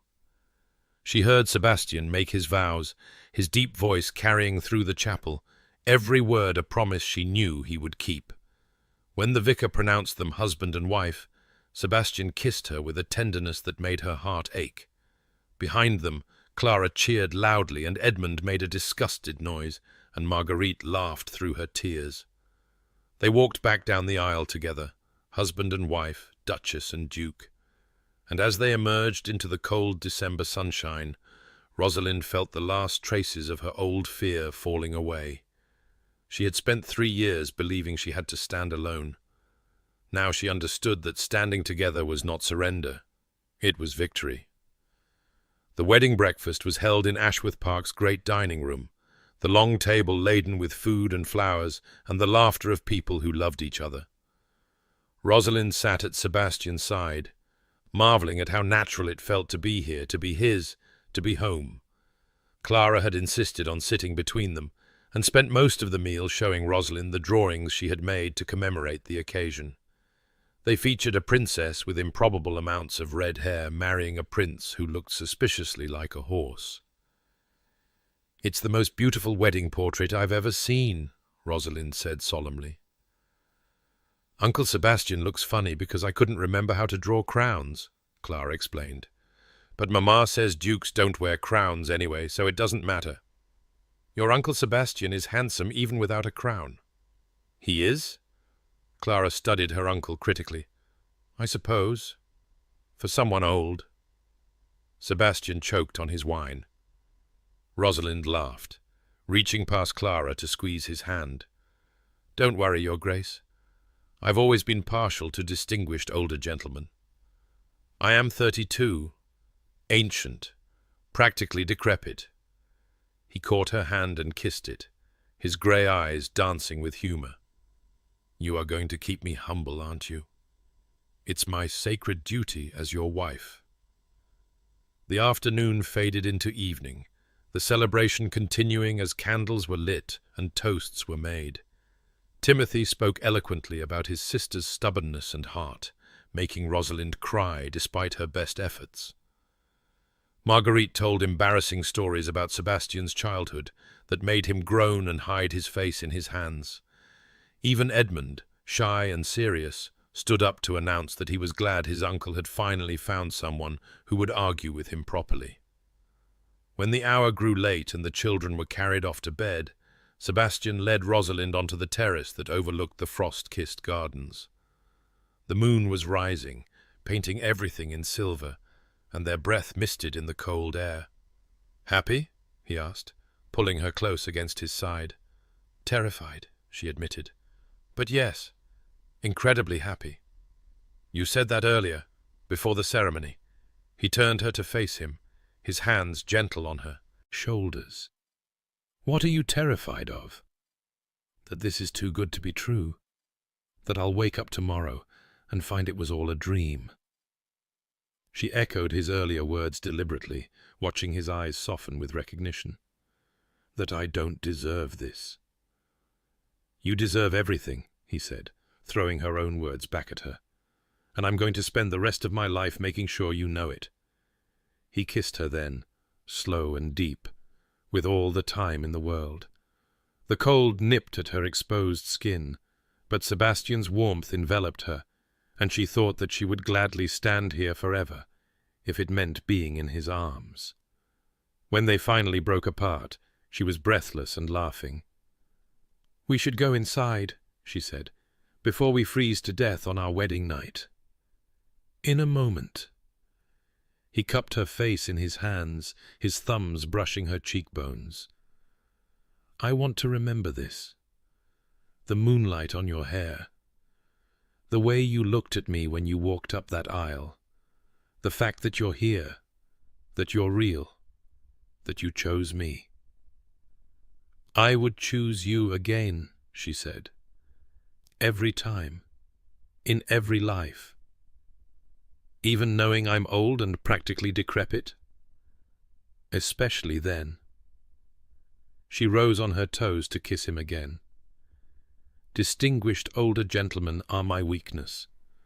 His laugh was warm against her lips. Then he swept her up into his arms, ignoring her startled squeak of protest, and carried her inside, up the sweeping staircase, toward the future they would build together. That night, as they lay tangled together in the great bed that had belonged to 7 generations of Ashworth dukes, Rosalind traced patterns on Sebastian's chest and marvelled at how far they had both come. "I never thanked you," she said quietly. "For what?" "For paying my father's debts, for refusing to let me dismiss you, for seeing something in me worth—" She paused, searching for words. "Worth everything?" He kissed her hair. "You're right. You should thank me. My brilliance and foresight, clearly." She silenced him with a kiss. "Don't ruin the moment." "Yes, dear." She laughed, settling more closely against him. Outside, snow had begun to fall, light flurries that dusted the gardens in white. Inside, the fire crackled warmly, and Sebastian's heartbeat was steady beneath her ear. This was home. This was love. This was everything she had never known she wanted, and she had earned it, not through suffering, but through the courage to accept it. 7 years later, Rosalind sat in the study at Ashworth Park, her study now, filled with her books and her papers and the organized chaos that was the signature of her working style, going over the quarterly accounts. Sophie was on her lap, 6 years old, and already showing her mother's aptitude for numbers. She was practicing her sums on a piece of scrap paper, tongue sticking out with concentration as she puzzled through the arithmetic. "Mamma, is 12 and 7 19? Very good, darling. What about 14 and 8? Sophie's brow furrowed. 22? Perfect. Who? You're going to be better at this than I am. Papa says you're the best at numbers in the whole world. Papa is biased." But Rosalind smiled, kissing the top of Sophie's dark hair, Sebastian's hair, though she had her mother's green eyes. "He also says you're the smartest 6-year-old in England, and I happen to agree with him about that." A crash from somewhere in the house was followed by high-pitched shrieking and deeper laughter. Sophie's head came up, alert as a hunting dog. "That's James and Catherine. They're in the stables again." "How can you tell?" "James only screams like that when the horses lick him." Sophie was already sliding off her mother's lap. "Can I go see? Can I?" "Go on. But don't let them get into too much trouble." Sophie raced out of the study, her careful arithmetic abandoned for the more pressing matter of sibling chaos. Rosalind watched her go with a heart full of love so intense it almost hurt. 3 children, a study of her own, a place in the world that she had built alongside the man she loved. Sometimes she still woke in the night convinced it was all a dream, that she would open her eyes to find herself back in her cramped London lodgings, counting pennies for coal. Sebastian always knew when those nights came. He would pull her close, murmur reassurances against her hair, remind her with his presence that this life was real and true, and theirs. She turned back to the accounts, but before she could focus, the study door opened again. Sebastian stood in the doorway, bits of hay in his hair and a twin clinging to each leg. James and Catherine were 4 years old, wild as spring storms, and utterly devoted to their father. They had inherited Rosalind's auburn hair and Sebastian's grey eyes, a combination that was going to cause considerable trouble when they were older. "We've been helping with the horses," James announced. "I can see that." Rosalind rose from her desk, crossing to pluck hay from Sebastian's hair. "You appear to have brought half the stable with you." "The horses like Papa," Catherine said solemnly. "They try to eat his hair." "Well, his hair is very distinguished." Rosalind caught Sebastian's eye and saw the silent laughter there. "Even if it is turning grey." "I earned that grey," he said, the same words he had spoken on the day he proposed. "I believe someone once called it distinguished. Someone was trying to make you feel better about your advanced age. I am 39. Ancient." She kissed him lightly. "Decrepit, practically fossilized."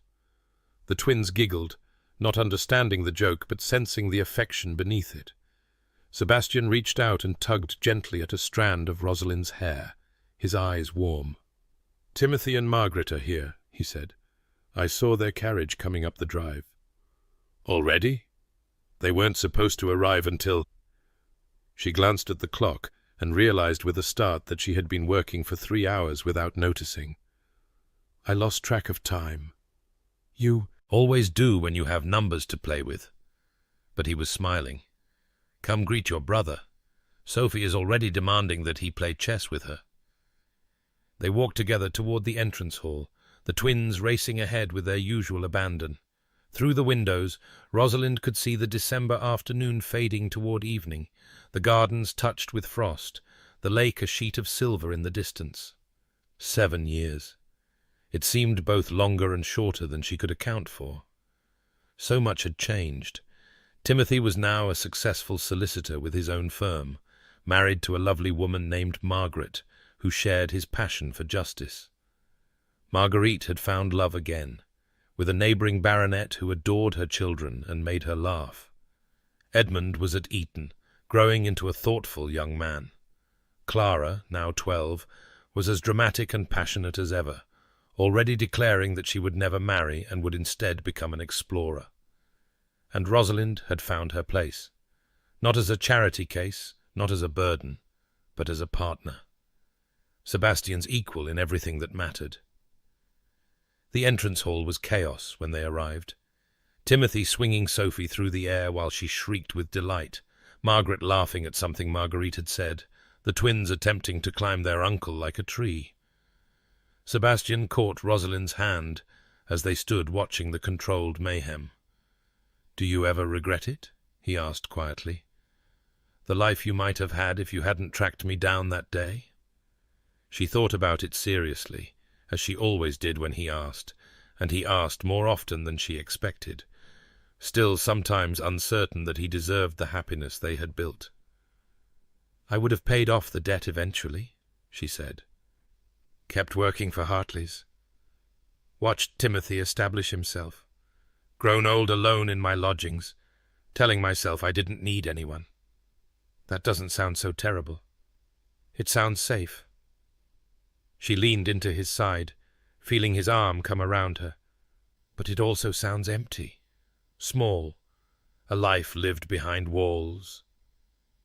She looked up at him, at this man who had dismantled his own walls for her, who had taught her that vulnerability was not weakness. "I wouldn't trade what we have for all the safety in the world." His grey eyes softened. Even now, after 7 years of marriage and 3 children, and countless small battles and great joys, he could still look at her in a way that made her breath catch. "I love you," he said. "Have I told you that today?" "Only 4 times. You're slacking." "I love you," he repeated, kissing her forehead. "I love you. I love you. There. Caught up. You're ridiculous. I prefer distinguished." She laughed, pulling him down for a proper kiss that was interrupted by James demanding to know why grown-ups had to do that so much. They broke apart, still laughing, and waded into the happy chaos of their family. Later that evening, after the children were in bed and the adults had lingered over dinner and conversation, Rosalind slipped away to the terrace where Sebastian had first proposed. The moon was rising again, painting the frost-touched gardens in silver, and her breath misted in the cold air.